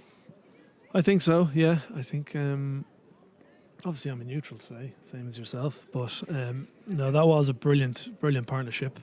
I think I did mention before they kind of adjusted to the slightly slow nature of the pitch, and they kind of tailored their game to that pitch. And Leah Paul and Polly Inglis just showed that touch and the power game. Helped, it has to be said, by 31 extras as well. And I think, similar to the first game this morning, that might prove to be costly. But like we also mentioned earlier on today, I think batting first, getting a score on the board, scoreboard pressure does come into it in the second innings. But Pembroke have plenty of batters who can do a lot of damage. You've got Claire Shillington and Mary Waldron, the experienced heads. You've got the Littles and plenty of other batting. Yeah, on the youth side, Isabel Jennings, Eamon Mullin, Zoe Bell. On the experienced side then, Kathy Murphy. Anna Bill's one that really confuses me. She has a highest score of 34, but when you see her bat, you think, how does she not have a half century under her belt? So there's how we stand at the moment. Marion, after 20 overs, scoring at 8 1/4 and over, and they reached 165 for 2. Pembroke will require 166 to win, as Mr. Lewis walks past the camera. So we'll leave you for a minute, and we'll be back in about 10 minutes for Pembroke's reply. So join us then. They'll need to have, I'd say, third man a bit wide and one leg a bit finer.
Well, welcome back to Sydney Parade. The last innings of the day. We'll see Pembroke chasing down Marion's, you see it on your screen, 165 for 2. And the basis of that was Leopold's 59 and Polly Inglis 60. They put on 120 for the second wicket. They came together in the 8th over. They played themselves in. They were 57 for 1 after 10, and they ended up on 165 for 2. Well, for Pembroke now, it will be Mary Waldron batting at number 1. And Captain Louise Little batting at number 2. I just passed her mother on the wall, actually, sitting there. She's often at home watching the women's games on our stream, so she knows what time to come down and pick up people. Well, similar to the Pembroke innings. Umpire very kindly signalling to the media centre first, and a wide, and Pembroke are on the board and up and running. The required rate, 8.3 at the moment.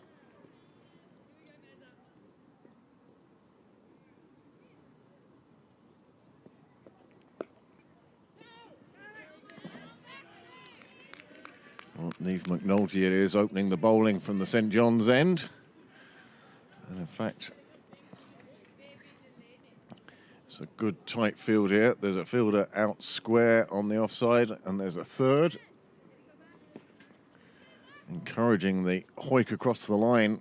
Everybody on the leg side inside the ring at the moment.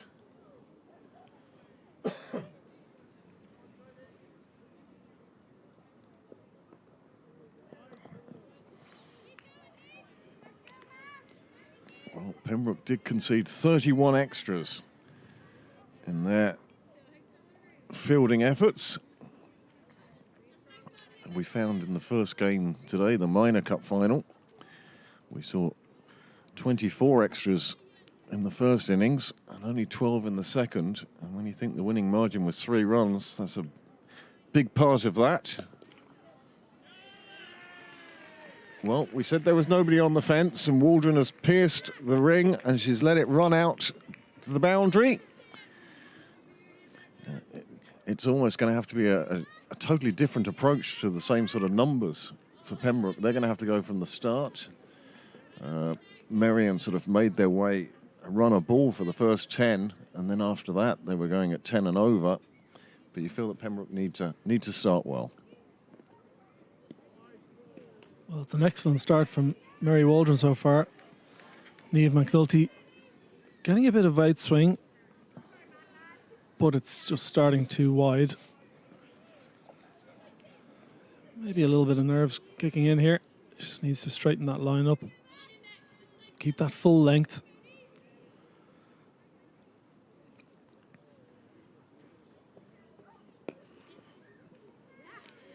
And there it is. Wow, there you Full have length, it. swinging away. Mary Waldron slices straight to Isabel Joyce, a point, and it's a very nice little catch down low. First wicket for Marion. Pembroke 7 for 1 off 3 balls.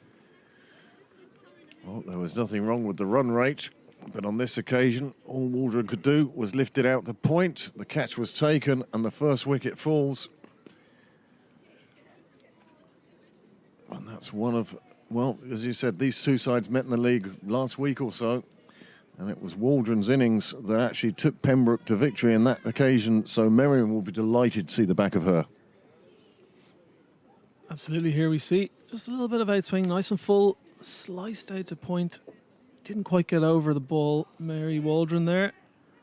Just lean back a little bit.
any kind of inconsistency in your action or your approach will be just highlighted and magnified. Well, Little finally faces her first ball, plays it away. Yep. Shiva Boja here, opening from the nursery end. She's come on hugely this year, both as a bowler and a batter. It's always great seeing the strides that players make during a season.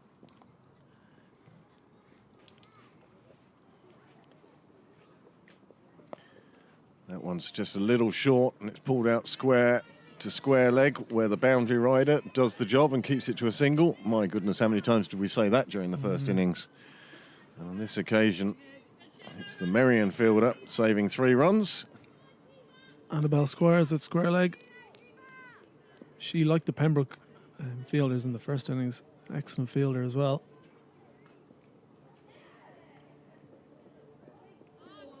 Well, that's a nice ball. It entices the drive from Little. She can't quite get to the pitch of it, and it goes through to the keeper. Another dot ball.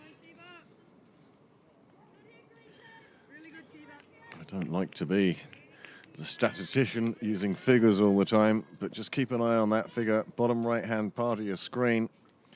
8.41 it reads at the moment.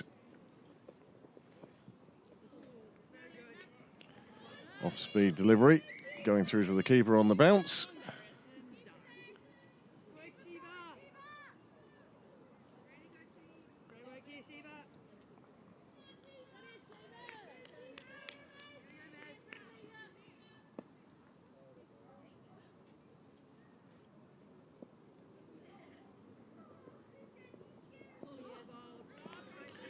Another one through to the keeper, and this is a fine, fine over.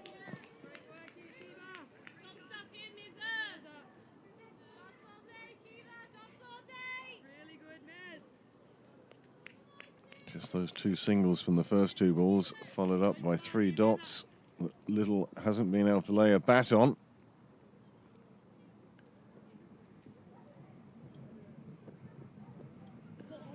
And another one again, finishes the second over.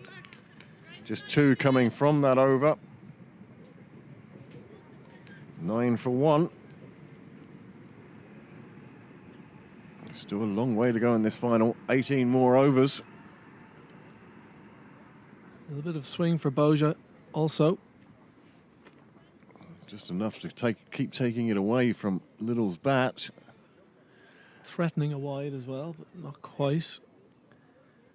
Breaching that little blue mark you can see on your screen just now. Yes, those blue lines, well, relatively recent introduction, but by golly, they make umpiring club games a lot easier.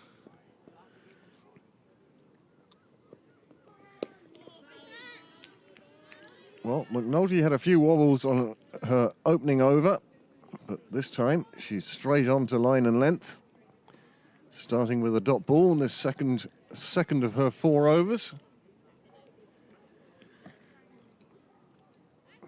Plenty of bowling in the Marion side as I well. was just looking through the bowling attack actually. We've got 3 spinners to come. Oh, as we just watch Sean Kavanagh play a miss again. Possibly too full for that pull shot. Yeah, so 3 spinners, Leah Paul, Celeste Rack and Rachel Delaney to come. Sophie Stewart here at mid-off. She may also get a bowl. Bowls outswing with the keeper up. Can be difficult to hit.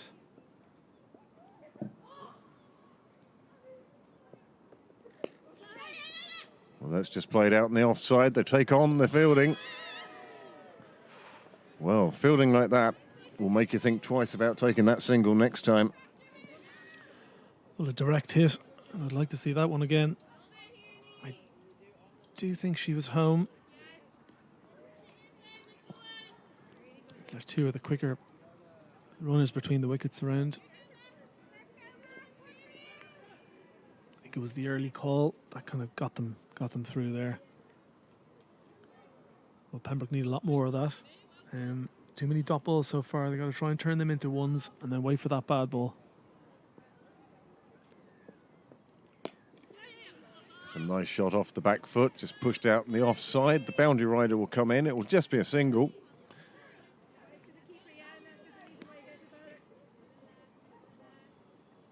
Did they even take a single? They did.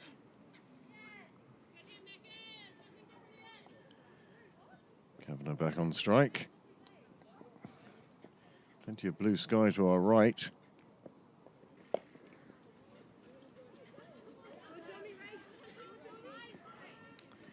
A few cloud bank to our left, but hopefully that will stay away for the duration. We only need another hour or so of play to see us through this Sprint Coatings Leinster Senior Cup final.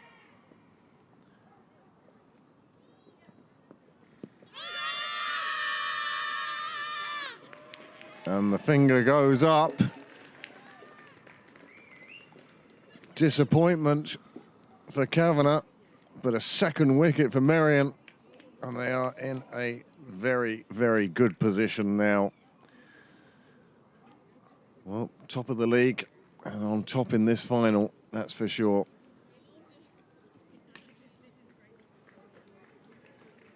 Oh, okay. Who's top?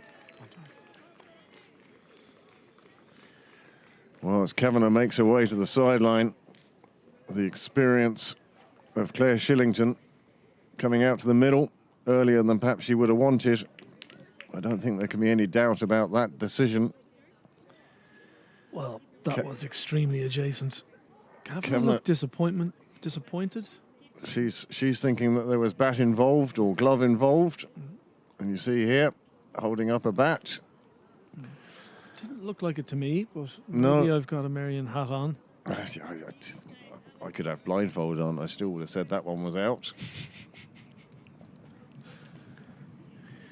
And that brings Claire Shillington to the wicket. And she'll be at the non-striker's end. As after 2 overs now, the score 11 for 2. And suddenly that target, another 155 required. And it's going to be very tough for Pembroke now.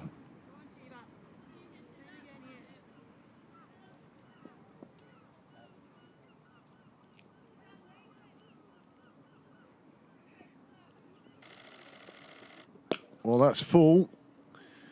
Hit back down the ground. The fielder down there can do nothing but escort it to the boundary. 4 runs. It should have been a no ball for me. I think that was too high. Again, They tend not to give it when you whack it for 4, I think, but yeah, you've had your fun. That's all the fun you're getting today. But yet, maybe the fact that she took a step down the track. Well, gone big again, but on this occasion, the catch is taken in the deep. Cecilia Joyce this time. And they do their little trademark celebration, which I'm sure all the opposition teams love. Well, the 3rd wicket falls, 15 on the board.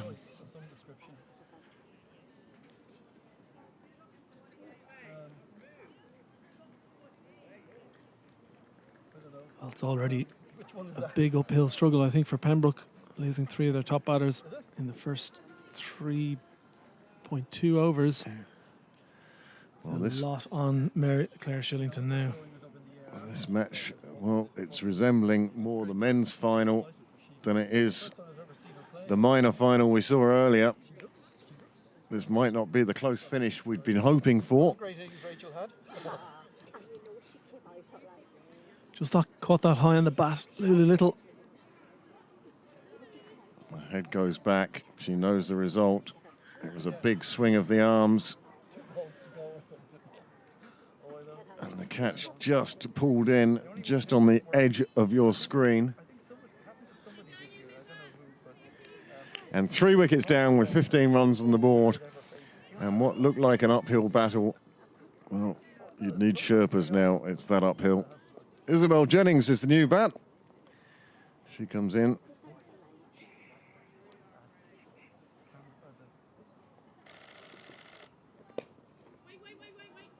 And she plays that out on the offside. It beats the fielder, goes out to the boundary rider, and Isabel Jennings gets off the mark. But really, there is so much. Yeah. Okay. Oh. It's the motor drive that I can hear.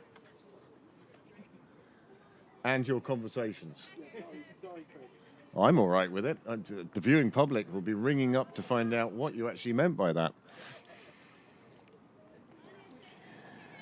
Rodney Smythe down here taking still pictures for you. You see him on your screen there.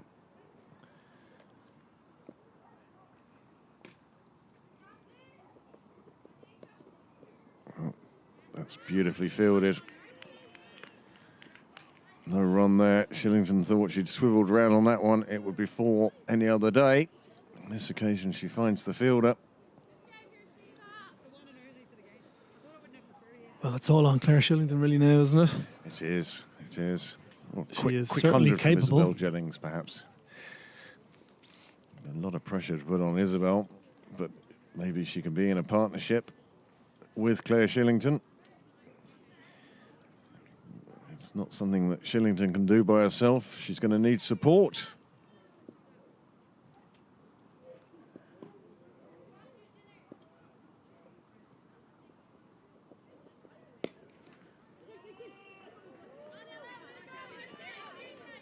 Nicely fielded, keeps it down to 2. The value of the boundary fielding, well, that's been shown today, that's for sure.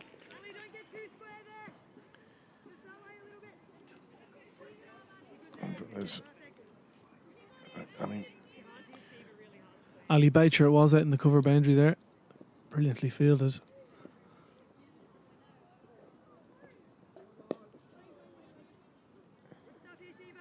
And there's a no ball. front foot no ball. Makes a think- difference being front foot, really. I think Claire Shillington may target the straight boundary here. Might see her run at this ball. This free hit. She certainly has lost none of the class. Still super bats. Claire Shillington.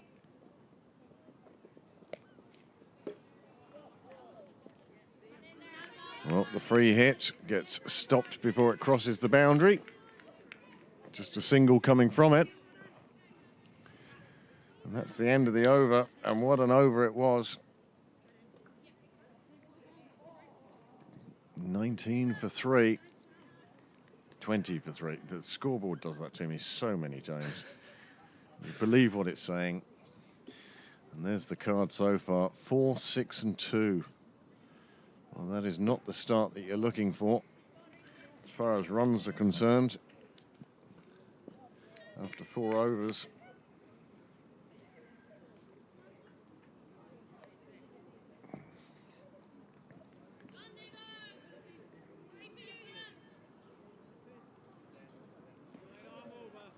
McNulty continuing. Third over straight here.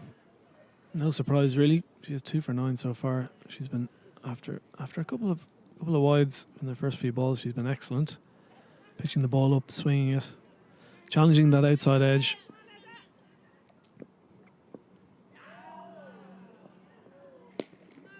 Well, the attempted clubbing by Claire Shillington, and all she's done is lift it to mid-on, and a 4th wicket falls with the score on 20. And as I said, this appears to be closer to the men's final than it does to the minor final. Men's final, well, team going first put up a massive total, and the team coming second, batting second, well, they succumb to the pressure, and it seems to be that's what's happening to Pembroke right now. Another catch for Cecilia Joyce at mid-on. Safe pair of hands. Not sure that was really there for a pull. I think Pembroke kind of the maybe match guilty situation. of maybe guilty of kind of looking to Scoreboard run watching. before you walk, rather than building a partnership. It's so easy to do. And looking to go from the start, and on this occasion, well, you can see Shillington's annoyance. The annoyance is only at herself. I think it was short enough looking back on it. Just maybe a little bit late on it. Extra pace from McNulty maybe doing the trick there. But the result is the same. 20 for 4 now. Shillington on her way back. And so far we've seen Little, Shillington, Kavanagh and Waldron. Such experience, so many caps, all back in the pavilion. Emma Mullin it is now. At the far end, coming in at number 6.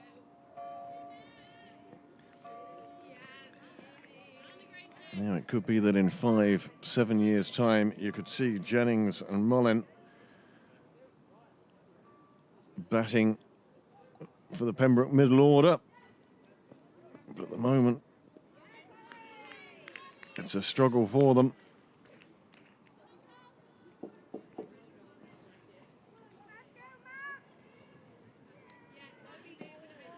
Well, you can imagine that any Marion bowler coming on now will be quite relaxed to do so. Life scoring again. Letting us down.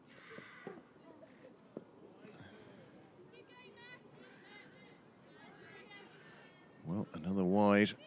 And it's still, that total of wides nowhere near the 30 that Pembroke conceded whilst fielding.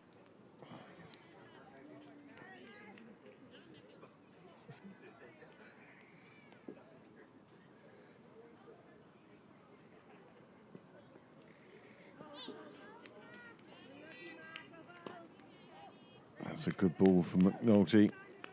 Just pushing it outside the off stick for Mullin.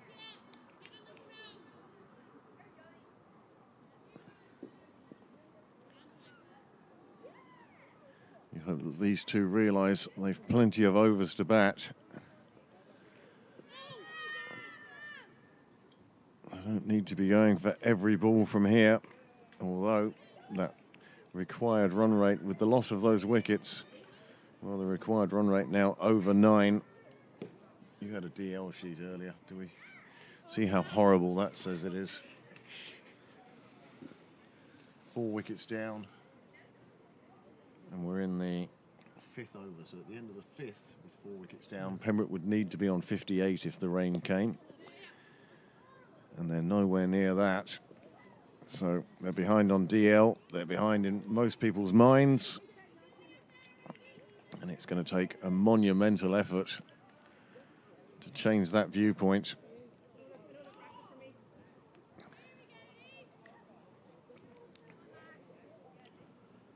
I think if I was Marion skipper Celeste Rack now, I'd bring myself on.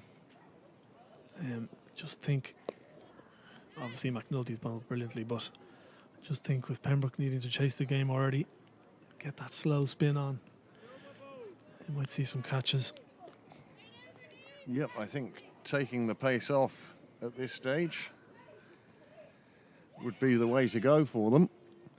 They could cause all sorts of troubles. You can see the lines are relatively the same, but it's those 4 dots. I mean, there were only 2 dots on that Marion line, one at 8 overs and one at 20, and in between 2 massive partnerships, one of 40 and one of 120, whereas the Pembroke partnership, 7, 4, 4 and 5. And they really have just put themselves in a bit of a hole here. Well, I don't know where our broadcast is being heard, but apparently in the middle, because change of bowling now at the nursery end as the captain brings herself on. Oh, Leopold. But again, bringing on the slower bowlers. I think I can see Rachel Delaney limbering up as well, so she may come on from this near end.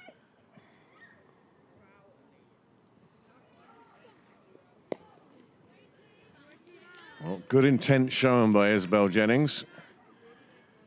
She's not going to just defend here. She knows that runs are needed as well. And it's a great opportunity for these young bats for Pembroke to show what they are capable of. At the moment, Isabel Jennings is capable of finding fielders. But she has intent, and that's to be applauded. I think Leopold just darting a few in, just getting into her spell.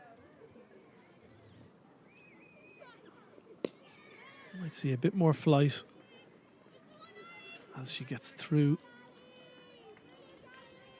Well, Jennings takes the single. 3 balls left in the over. Yes, it's kind of a not a free pass for Leah, but pretty close to it. She can bowl with as much air as she wants, knowing that the target is just so large for Pembroke now. Well, that's not a natural game, is it, really, to give it loads of air? She tends to just dart it in there, left arm around. It's proved hugely successful for her, for a club, for a country. Nice shot from Jennings down the ground. It will just be a single. Sorry, that was Mullin who played that one down the ground. It's been a long day.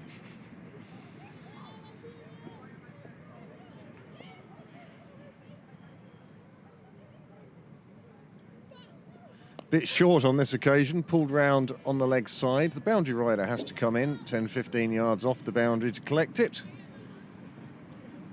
Another single, and even with that wide, well, this is still a good over for Marion.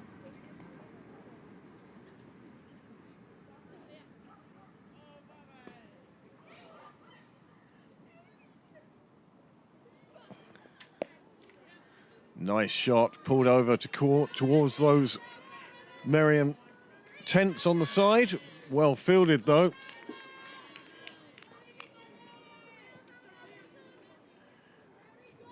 Just a little bit short from Leopold, not over. I'd say the score, but I bet you it's going to change any second. I'm going to say 30 for 4. There we go. 30 for 4 on the board. That's the end of the power play. Now, Marion can reset their fields. I really see 3 on the boundary. Umpire Dockrell signalling the power play. And change of bowling at the St John's end. I presume this is... This is Rachel Delaney, as expected. She was limbering up in just before that last over. Again, taking that pace off. Pembroke have got to put the pace on the ball. It was something that Marion did very well, was play those spinners. Again, played very square, using the pace on the ball. A lot of runs to square leg, fine leg.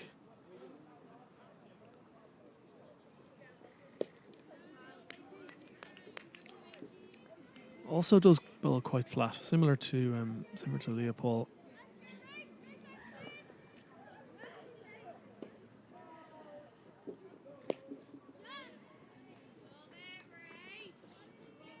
Well, as you say, great opportunity for these 2 young batters to build a partnership, get some experience in a cup final. I think that'll stand them in good stead. I'm not saying the game is over for Pembroke here, but it is a massive task. But these 2, if they can get a partnership together and just prove that they can do it to themselves as much as their teammates and their club, that will stand to them in the years to come. Well, I know that the head coach for the Irish women is on the ground, so chance to impress.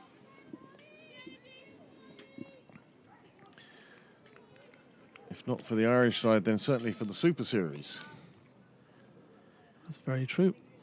Still a couple of those Super Series games to go this season. I think the next one is on the 29th of August.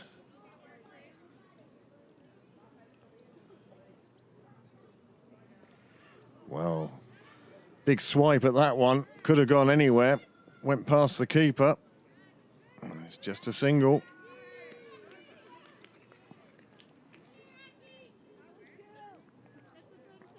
Yes, it's a tough position for these bats to be in now. A, they need a partnership. B, they need to stay there. But they're very limited in how many overs. Even at this early stage, run rate required, well, so about 10 and a third now.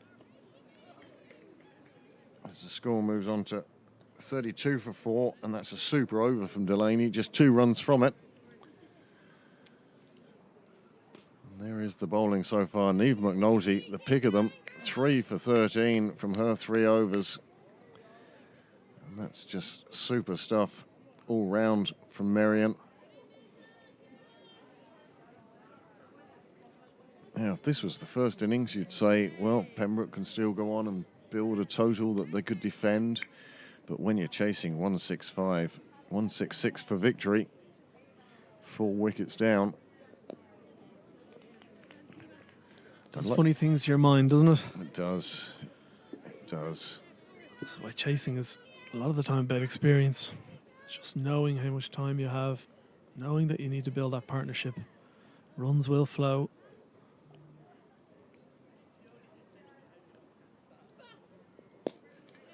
Just wide of the fielder in the covers. It goes out to the outfield. Well, once again, it's kept to a single. It seems to be a ground where it's just a single or a boundary. There aren't too many 2s and 3s being run today.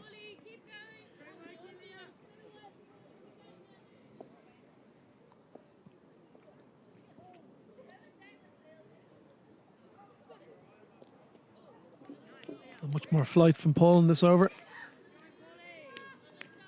She's not trying to push it through. She's just letting it make its own way down to the other end.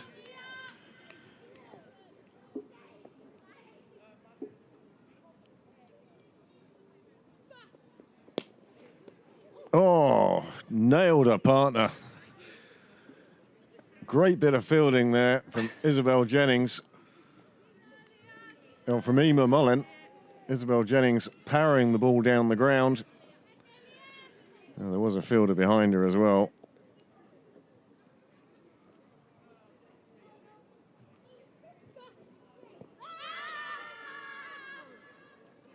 Just coming across, I suspect. The left arm around. Pushing it across the right-hander.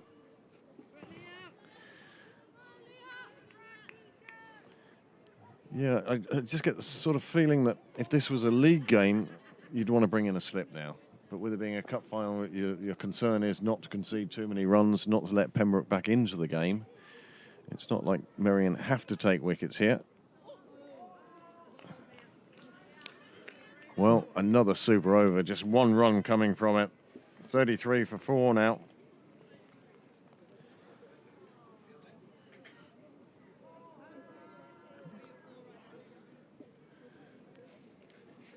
Well, as the director says, fine bit of Pembroke fielding. Shame of it being, of course, Pembroke are batting.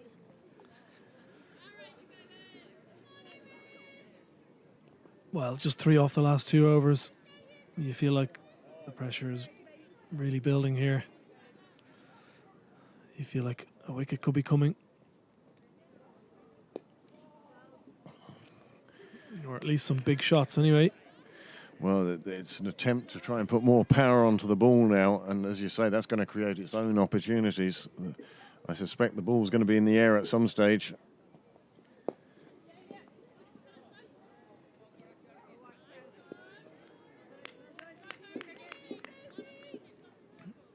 But yes, I'd almost, from a Pembroke point of view, prefer if the scoreboard wasn't working now.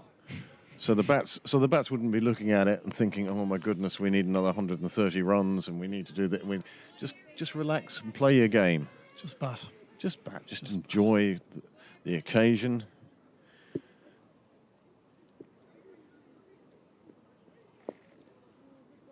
Well, really tossed up that time by Rachel Delaney.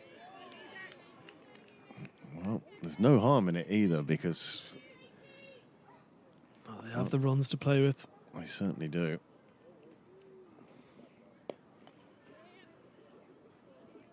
Well, if you were slow out of the blocks. Not Isabel Joyce's finest fielding moment, and she has a lot. On that occasion, I don't think it even needed a direct hit. The speed the bats headed off on the single at. Just a toss into the bowler would have been sufficient. But again, Marion so far on top at the moment.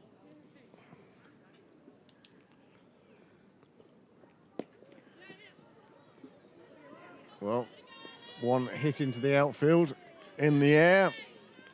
Still results in just a single. Good fielding again by Ali Boucher in that leg side boundary.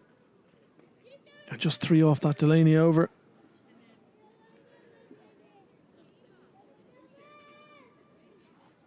Well, the gap on the worm will be growing and growing now. You see this one, not too much in the way of foot movement. They set off slowly, and she was so far out when the ball came back in. As I say, just a throw into the stumps would have been sufficient. But I don't think Marion are going to worry too much. 36 for 4 off 9 overs now for Pembroke. Oh, that's a nice shot. Again, looking to take her partner out as much as anything else. Anything you can do, I can do too. Got to be careful batting with Emer Mullen.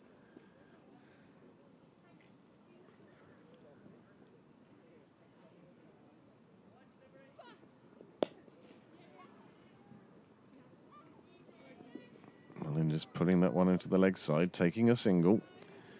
And again, these two did come together when the score was at 20. They have put on 17 now. And that's what they need to do, just build a partnership. Show what you can do. Now, changing the field.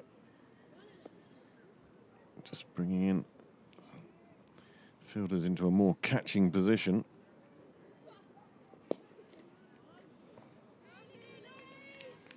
And you can see Jennings really wants to force one through on the offside.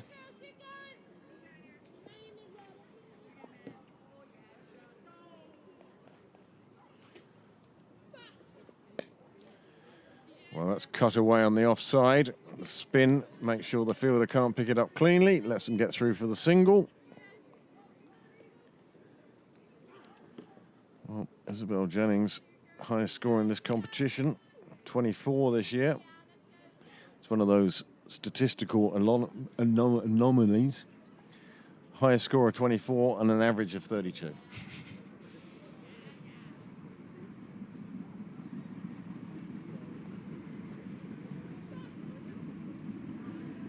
Well, I was just about to mention the difference between the 2 Marion spinners and the 2 Pembroke spinners were the wides, really. And there's a wide. Just that second. Just that bit more accuracy. I think what allowed that partnership to build for Marion was those wides at the start of the partnership. They weren't actually batting too fluently. They had those wides and they just managed to get a bit of momentum. And there's a wicket for Leah Paul. Chipped up to Rachel Delaney, a cover. Easy catch. And that's 5 down for Pembroke. 39 for 5. Well, half the Pembroke side now back in the hutch. Got the biggest stand of the game so far for Pembroke. 19 those two put on. And they came together in the 5th over. They just couldn't get going fluently. Nice bit of flight. She had to play at it, but all she could do was lift it. And that's enough to see her on her way. In the air. Beautifully taken. Steady base. Hands the right way round. Nothing to fault there. There's been very little fault about Marion's performance in this cup final. Are you a fingers up man, Craig? Am I? I like to be. I prefer there. Yeah, no, so am I. But I'd also go down onto my haunches to keep my fingers up. If it's, you know, that difficult one at chest level. So you're a fingers up extremist. Yeah. Yeah. I think it's the best way of catching, personally. I always like that one. Keep the hands in front of the face, because if you miss it, then you'll know about it. Absolutely agree. I once saw a guy go up for a high catch with his hands pointed upwards, and then he went and split his hands and went, "Where is it?" And just as he did that, it landed on his nose. I think another difference between the two spinners, two team spinners, Yeah. Leah Paul has all the experience in the world playing international, and at that level she knows what's required, whereas the Pembroke spinners, you get the feeling, well, Shauna Kavanagh very much part-time, usually a keeper, and Zoe Bell just very young at this stage. She will learn, she will get better, but tough times for them, and I think the experience of the Marion spinners is making a big difference here. 10 overs gone then, halfway through. And at the moment, Pembroke would have trouble chasing down Rush's total of 87. Well, again, it shows you the value of batting first in the cup final and just getting that scoreboard pressure for the second innings. Easy to say now with a big total, of course, that is, but we saw it in the first game. You batted first. It wasn't a big total, but it was a sufficient total. excellent shot there from Isabel Jennings. Well fielded by Isabel Joyce. Excuse me, that's Cecilia Joyce. Oh boy, you're going to be in trouble later. I'll tell them not to watch it back.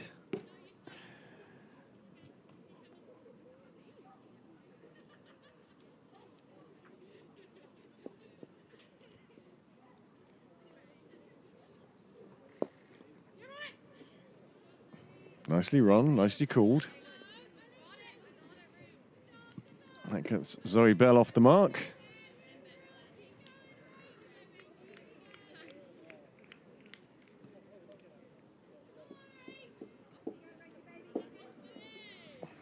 Zoe Bell coming in at number 7 today.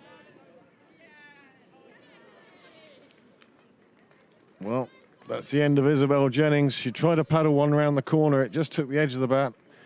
And the keeper took, well, it looked like a catch in slow motion. Not Rachel Delaney's finest delivery. It looked to be going well down leg. I think she just must have just popped up off the glove, maybe. I'd like to see that one again. Well, this is not the performance that Pembroke wanted to put in. However, Marion doing absolutely everything right. You can't take it away from them. They have absolutely deserved to be well on top in this game. They're batting, well, they built a base and they went on from there. And they scored basically 108 runs from the last 10 overs, having got to a run a ball at 10 overs. And now on the bowling and fielding side, well, it couldn't have gone much better for them. 42 for 6 now.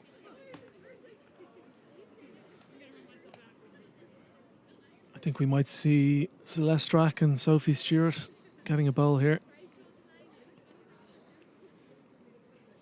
After this Delaney over. I could be wrong, of course. Would you just leave these two on to complete their overs and then bring on more spinners? Yeah, they might just want to get two more players into the game. Would be my feel, but the game really, you'd have to say, is Marion's now. It'd be a good opportunity to give Sophie Stewart in particular a bit of time with ball in hand in the final.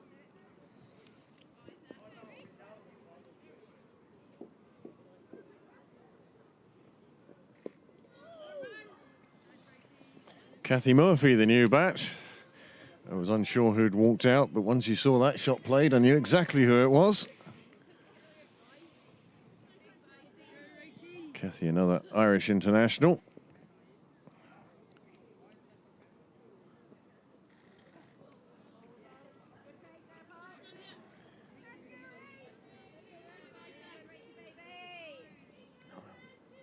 Grab the worm at the end of the over.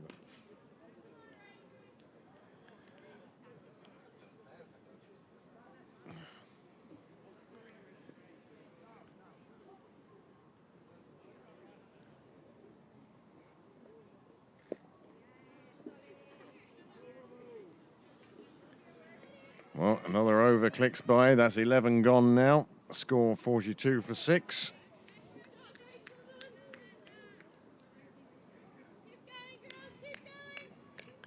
Just 9 overs remaining. And there's the worm. You can see the Pembroke worm. Well, it's closer to slithering. Whereas the Marion worm, well, it just kept going up and up and up. Just 2 wickets to fall in that first innings. And in reply, Pembroke now find themselves 42 for 6. Yeah. It seems to be a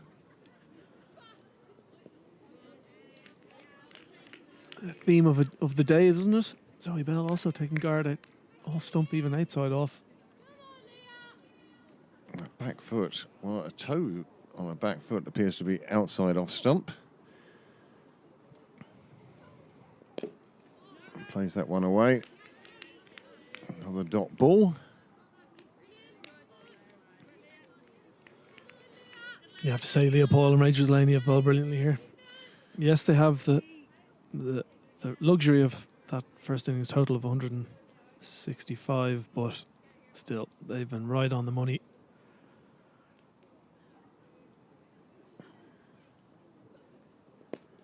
Well, as you said, Celeste Rack hasn't felt the need to bring herself on or go back to her openers.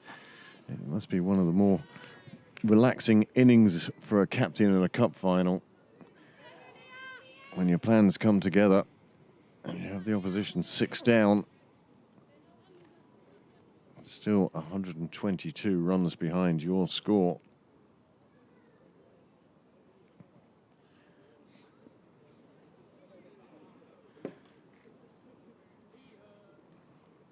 Kathy Murphy now with that very distinctive stance.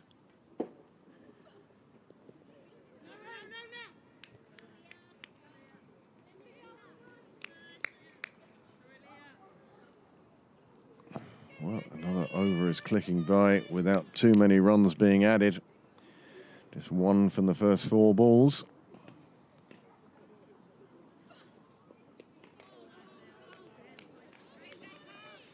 Kathy Murphy trying to cut that one past the keeper, not getting any bat on it. Well, we must thank Sprint Coatings for their continued sponsorship of women's cricket here in Leinster.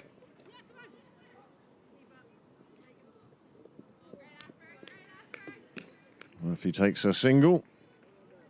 Bell makes it safely to the other end just. It's the end of the over. Murphy retains the strike.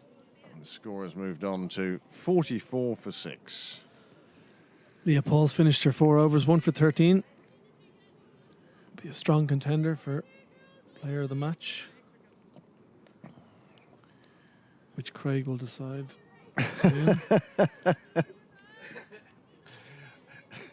Rachel Delaney on to bowl her last over also. Abdicating responsibility. Or what? I think we could both agree at the moment there are only 2 names in our thoughts, and that's Polly Inglis and Leah Paul. And will Leah Paul's all-round performance take it over? Polly Inglis is 60 from 43 balls, striking at nearly 150. Well, Pembroke needs similar from Kathy Murphy and Zoe Bell here. Will we see a bit more intent? The mid-on and mid-off fielders are up in the ring. And will she try and go over the top?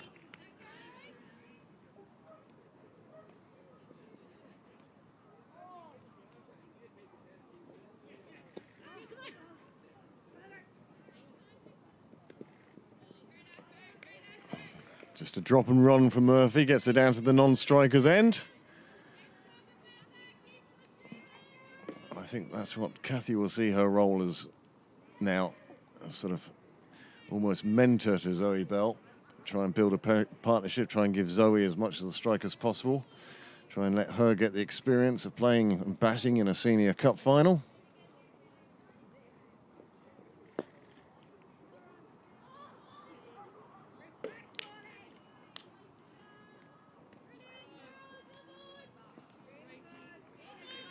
But yes, the spinners have done exceptionally well.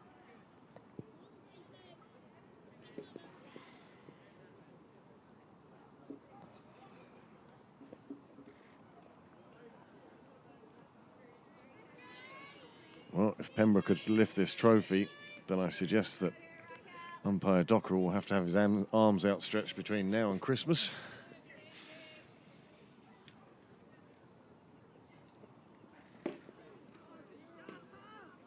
One there to be swept. Bell not quite making contact. Interesting. A wide on this occasion. Just 2 balls for Delaney to finish out her spell.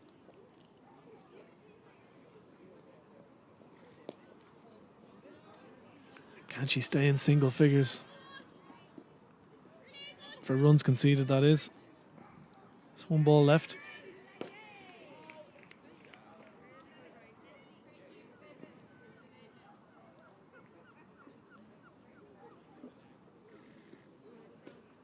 And she can. Well, she came all the way back from Chicago for this match. Didn't go to New York like I presume some of her friends did, or her colleagues. I'm not sure what the trip was, but she certainly played her part today with the ball. Well, every bowler has picked up a wicket, and every bowler going for less than a runner ball. Well, Niamh McNulty, she did most of the damage at the top of the order, 3 for 13. But everyone else, as I say, picking up wickets. And you can see with the fall of the wickets, well, a stand of 19 at the moment is the best that Pembroke could mention. That for the 5th wicket. Change of bowling now. Sophie Stewart from the nursery end will look to swing the ball away from the right-hander. You mentioned that they might want to bring her on and get her a bowl.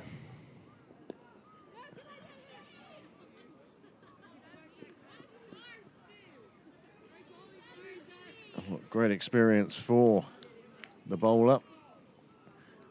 She can come on knowing that the game is as good as won. I don't usually declare a result before the end of a game. I've watched too much cricket for that. But on this occasion, you just think that, well, 18 and over might be a bit much for Pembroke to get from here on in. You might manage it in 1 over, perhaps. But to do it for 7 overs in a row is very tough.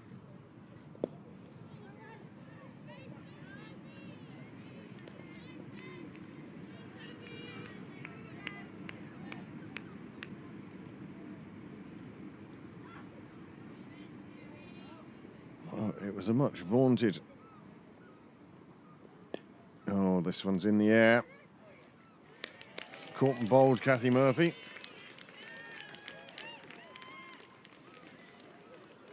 Bowling change does the trick. Sophie Stewart with a caught and bowl there. 48 for 7. Pembroke are now 13.4 overs gone. Just 3 wickets left for Marion to lift the Sprint Coatings Women's Senior Cup. Well, Kathy Murphy makes her way back slowly. Zoe Bell, well, she's still there. She's faced 10 deliveries, scored 3 runs. Now, if I was Zoe Bell at this stage, my intention would be to be there at the end. Take as much time as you need. Runs aren't really the concern here now. Just 3 more wickets for Marion to become the cup holders again.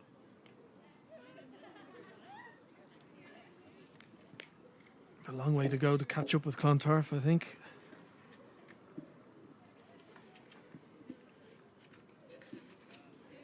There is a list in this programme somewhere of the winners. Oh, there we go. Oh no, that's the Patrons Club. There's the winners since 1977. Well, my goodness, Clontarf did enjoy winning this cup in the 80s, didn't they?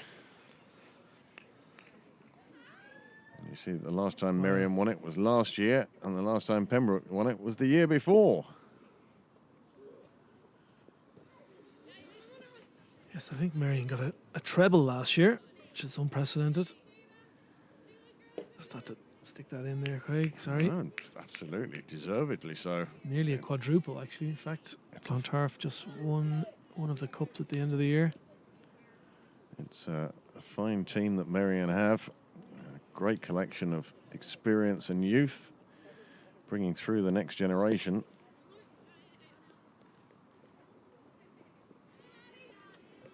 Well, a shot in anger reaches the outfield. Stewart completes the second over. She'll be delighted with that. And so will her team. Oh, no, that's her first over. And she's gone 3 for a wicket. And she'll be delighted with that wicket.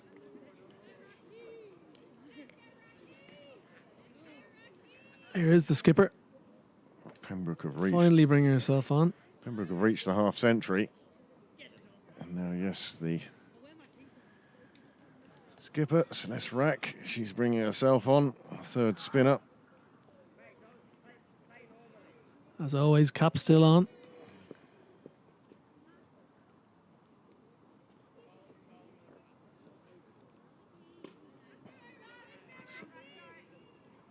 It's a late signal from Dockrell, but it's a wide for a first delivery. It did seem a little bit unusual.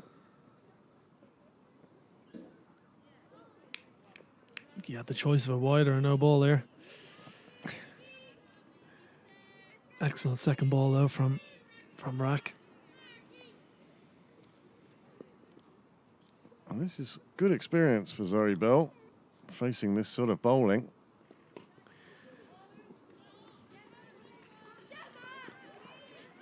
Well, she's hit it down towards the clubhouse. She'll only get 2 for it. But still, nice shot and showing a bit of intent. Excellent shot from Bell there. Just didn't quite get the connection to score a boundary.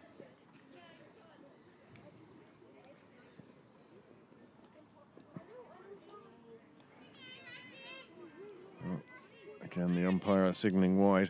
I think after being hit the previous ball, the bowler just tried to push that one through a bit quicker.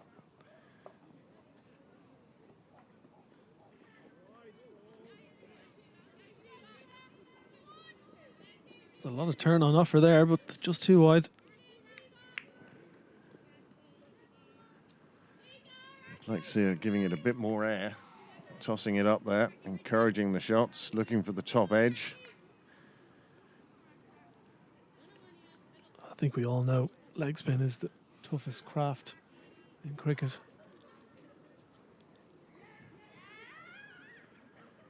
It's so difficult to be consistent with it. That's the trouble I always found. Yeah. Oh, this one does take the edge. It goes behind the wicket. Get through for the single. And that gets Hannah Little off the mark. She made her way into the middle at the fall of the last wicket.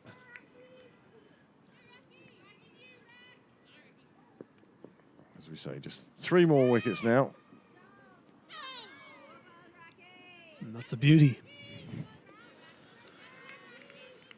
She really is mixing the good and the bad. Again, sometimes that works to the bowler's advantage. Batsman has no idea what's coming next.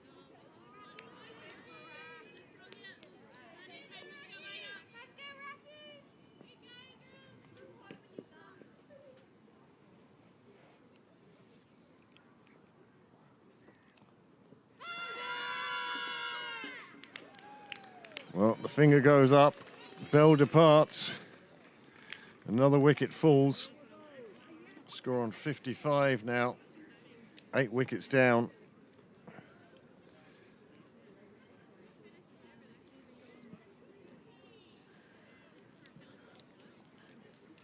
Well, it's not quite the last rights, but it's not far off either. Just 2 wickets remaining now. That's all that stands between Marion and lifting the Sprint Coatings Leinster Senior Cup for 2023. It's not often you see the batsman nearly crossing for an LBW decision. Well, there was nothing wrong with that. That was pitching on leg, hitting middle and leg, I think. when she gets that flight right, she's Again, it's really just- excellent just- bowler. Just the consistency Yeah. that really is her downfall at the moment. Very hard to be able to drop 6 deliveries there or thereabouts. And then you see bowlers, especially leg spin bowlers, trying to drop it in the same spot, but with variation of it coming out of their hand.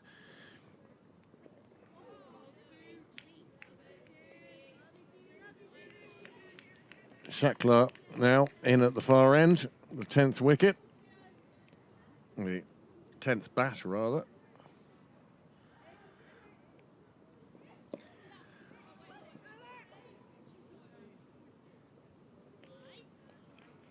Half chance of a run out there for Niamh McNulty, but the throw was slightly astray. Wow. That would really just sum it up for Pembroke now if they had a run out at this situation.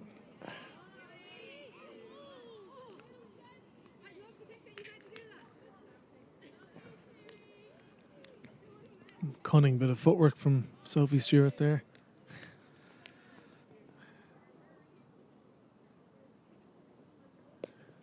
Well, that's a nice shot, but there is a fielder out there. It will just be a single. Hannah Little picking up another run.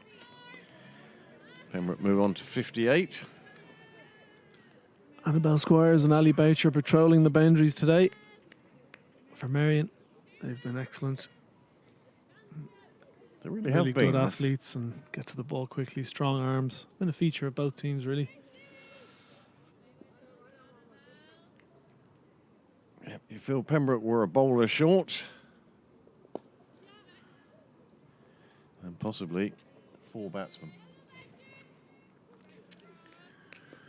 On another day, could all have been differently. But at the moment, well, it appears that the cream is very much rising to the top of this game. Well, looking back to that partnership from Leah Paul and Polly Inglis, I can't recall a chance that they gave. No, the only Some chance I thought mistaken. Pembroke put down was when Cecilia was on 6. She was dropped. But So that when you may think have been- about it, that yeah. may have been to Pembroke's advantage when you see what came next anyway. But it didn't cost too much, that chance. But yes, you're quite right. The partnership they put on of 120 was 120 chanceless. And it's really been the difference between the two teams. But you also get the feeling that if one of them had got out, there's enough still in the shed for Marion that somebody else would have picked up the mantle, and they still, worst case scenario, would have ended up with 140 or so. Well, yeah, you would like to think so. Certainly enough experience. Celeste Rack, Isabel Joyce, Annabelle Squires. All really good batters. What we're basically saying is, well, I said at the start that Marion were favourites, but very much deservedly so. And the thing about it is, I didn't have them down as favourites to win by such a big margin. No, it does kind of bring you back to the men's final, doesn't it? Yeah. Clontarf are such convincing winners. And lost the toss in that one, and were inserted. I mean, Well, I've won a cup final toss and bowled and been on the end of a hammering, so I can't say anything really here. Sometimes you just get it wrong. yeah. And sometimes it's not even that you got the decision wrong; it was just the execution afterwards. Correct. Yeah. The partnership of 204 on Saturday was just immense to watch. A privilege to commentate on. And it's been the same here today now. We've seen that very close minor cup final. This one hasn't provided the same sort of excitement for the crowd that's here today. And it is a good crowd down the wall now. Plenty of people from both clubs coming down to watch this game on a bank holiday Monday. Tomorrow it's back to the rigmaroles of the leagues. Is it the seconds or the thirds tomorrow now? Oh, there it is. There's the wicket. Hannah Little trying to play across the line, and that was the wrong ball to do it to. Oh. Boja again picking up a wicket. She's 2 for 12 now. Always good to see the stump coming out of the ground, isn't it? Yes. As a bowler. again, not her greatest ball, a bit short, did keep a bit low. And Marion now just 1 wicket away from another trophy, putting the men in the cricket club to shame, which I get reminded of lots of times. Oh, surely not. Surely they don't give you grief about it. No, this is an outstanding team. I help out a little bit with the coaching at the moment as well with them, so they're really brilliant to coach. Great group, so eager to learn and to listen. That's what you want, isn't it?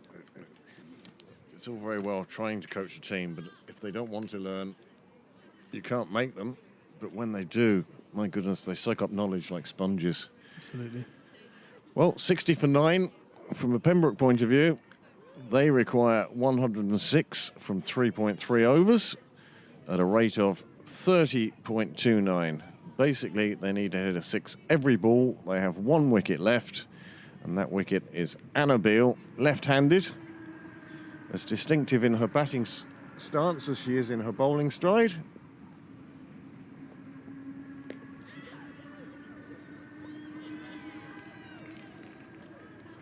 No call of no ball, and that ends the game. Well, I waited for a call from either umpire. Anna Beale on her first ball, just scooping it round the corner, and she's caught there, and that's the 10th wicket, and Pembroke are all out for 60. And now the teams will congratulate each other, and I will leave you with Dom's summing up of the cards as I go off to do the presentation. Well, here is that last wicket, and if I'm honest, that's a no ball all day. Not given by the umpires. Nevertheless, 60 all out is the total. Shiva Boja finishes on 3 for 12 off 2.4 overs. Simple catch there at fine leg for Celeste Rack. And really, you have to go back to the first innings just with that giant partnership between Leah Paul and Polly Inglis. It was the winning of the match. Along with those extras, those 31 extras. And Pembroke really never got going. First few balls looked promising. There was a few extras, a lovely pull from Mary Waldron for 4.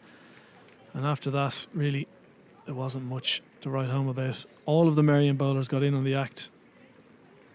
Everyone took a wicket, all 6 bowlers.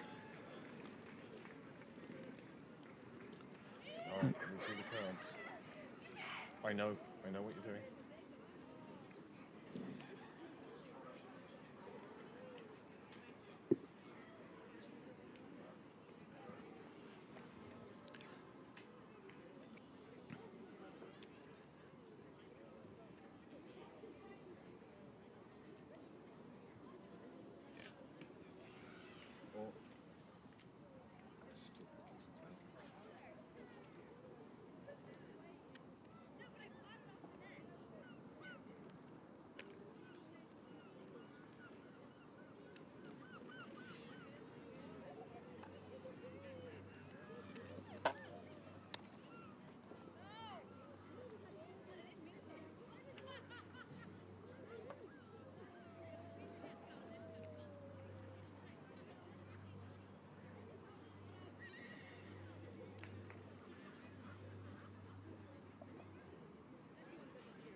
Marion. First of all, I'd like to put afterwards with a round of applause for both teams for putting on today's final.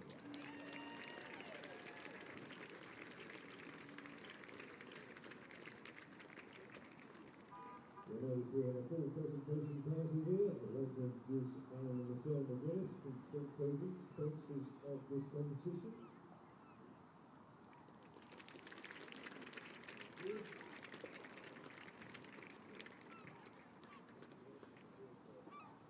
Pat Gallagher.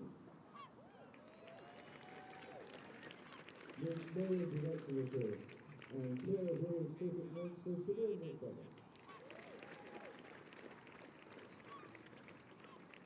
First of all, of course, I'd like to thank our sponsors for their support and their partnership. Female cricket, of course, participation is continuing to grow its performance, and the ongoing support from Big Coaching has been absolutely fundamental to this success.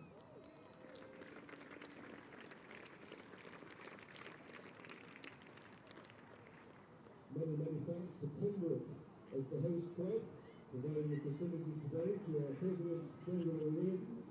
And one special mention, of course, Darren McDonough and his crew, GM their choice. They have been faced with appalling conditions over the last few weeks, and yet have produced some fabulous records.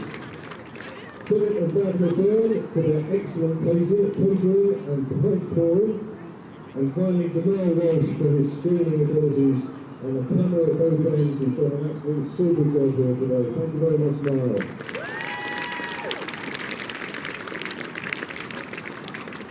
I also can't let the opportunity go without thanking my co-commentators John Joyce for this final, and the first final as well, Isabel Joyce, who really for doing this job.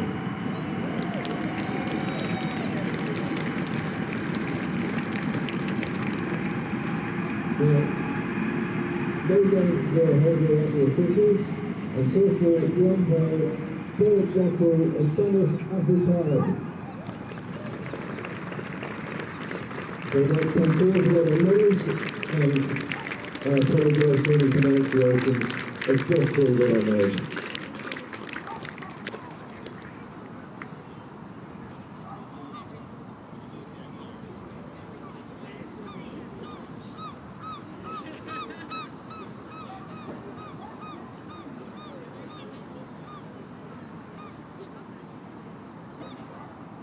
Well, that's the easiest way of earning 2 medals in a day. Next up, we'd like to collect the scorers. They've done a fabulous job. Well, Mooney, Arthur Lewis.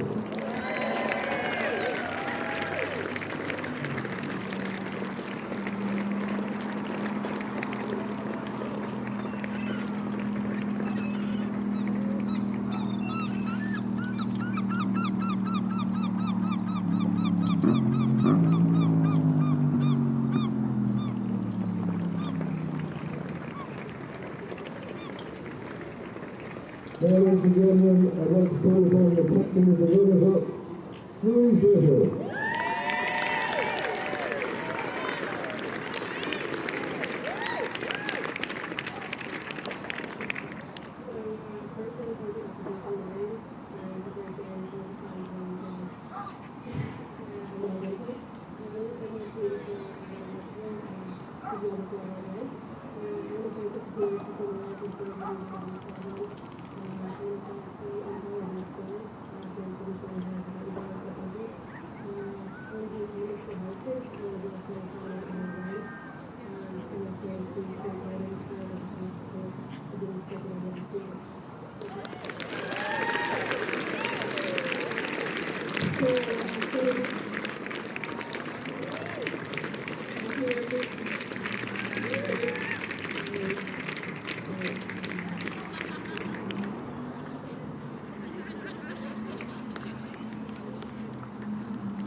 Lady Martin.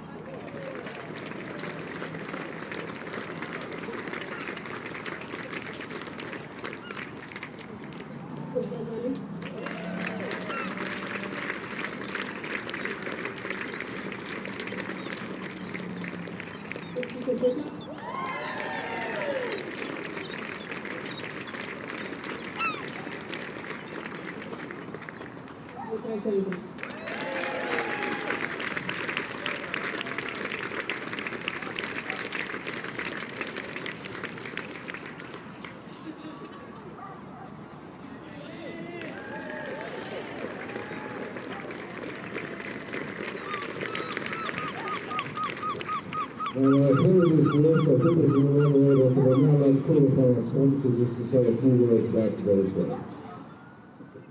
Thank you very much, everybody. First of all, very thanks to both teams for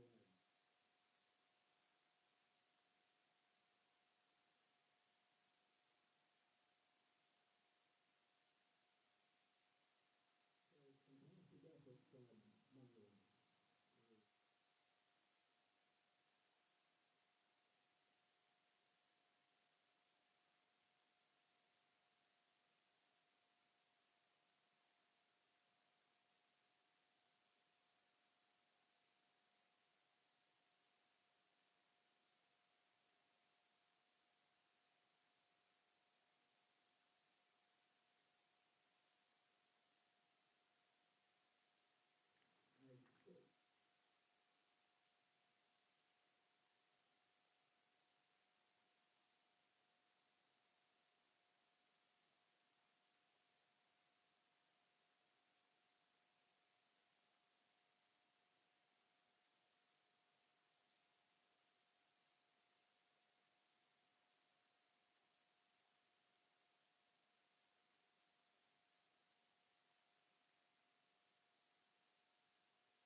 I don't know if you're doing things, but we'll play every night.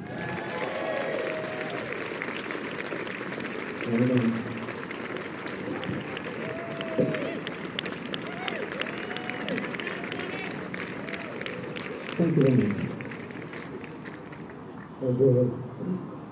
Now, of course, we're going to call upon the captain of the winning team, Celeste Rack.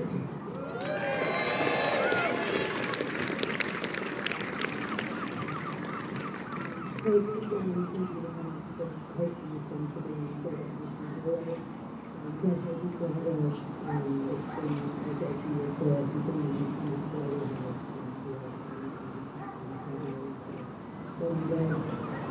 so as for the rest of the sport, of course, I think that new team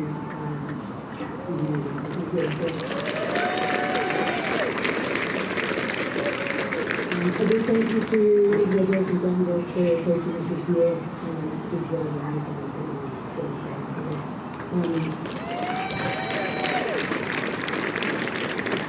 Thanks for giving us a couple of days,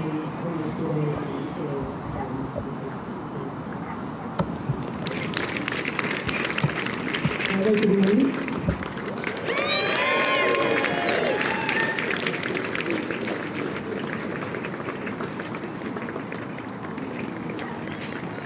Pauline.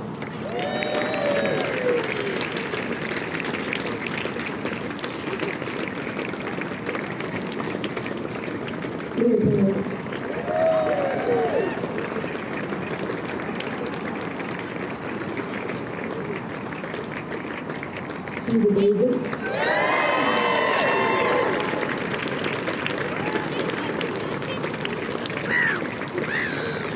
Sophie Stewart.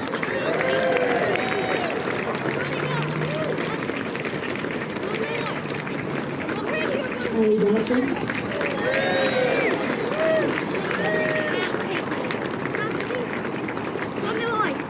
Lisa Harrison.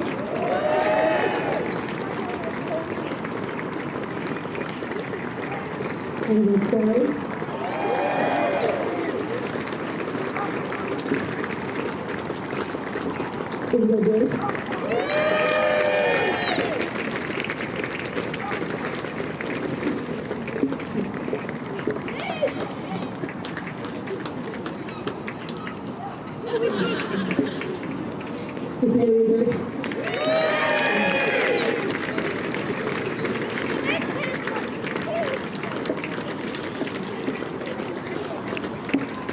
Marvin Innings.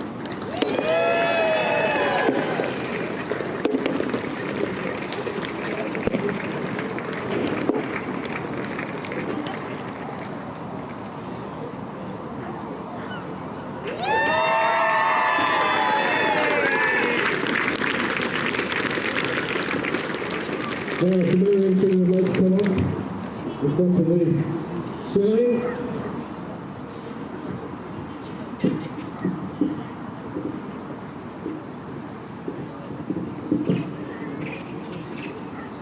Ladies and gentlemen, the 2023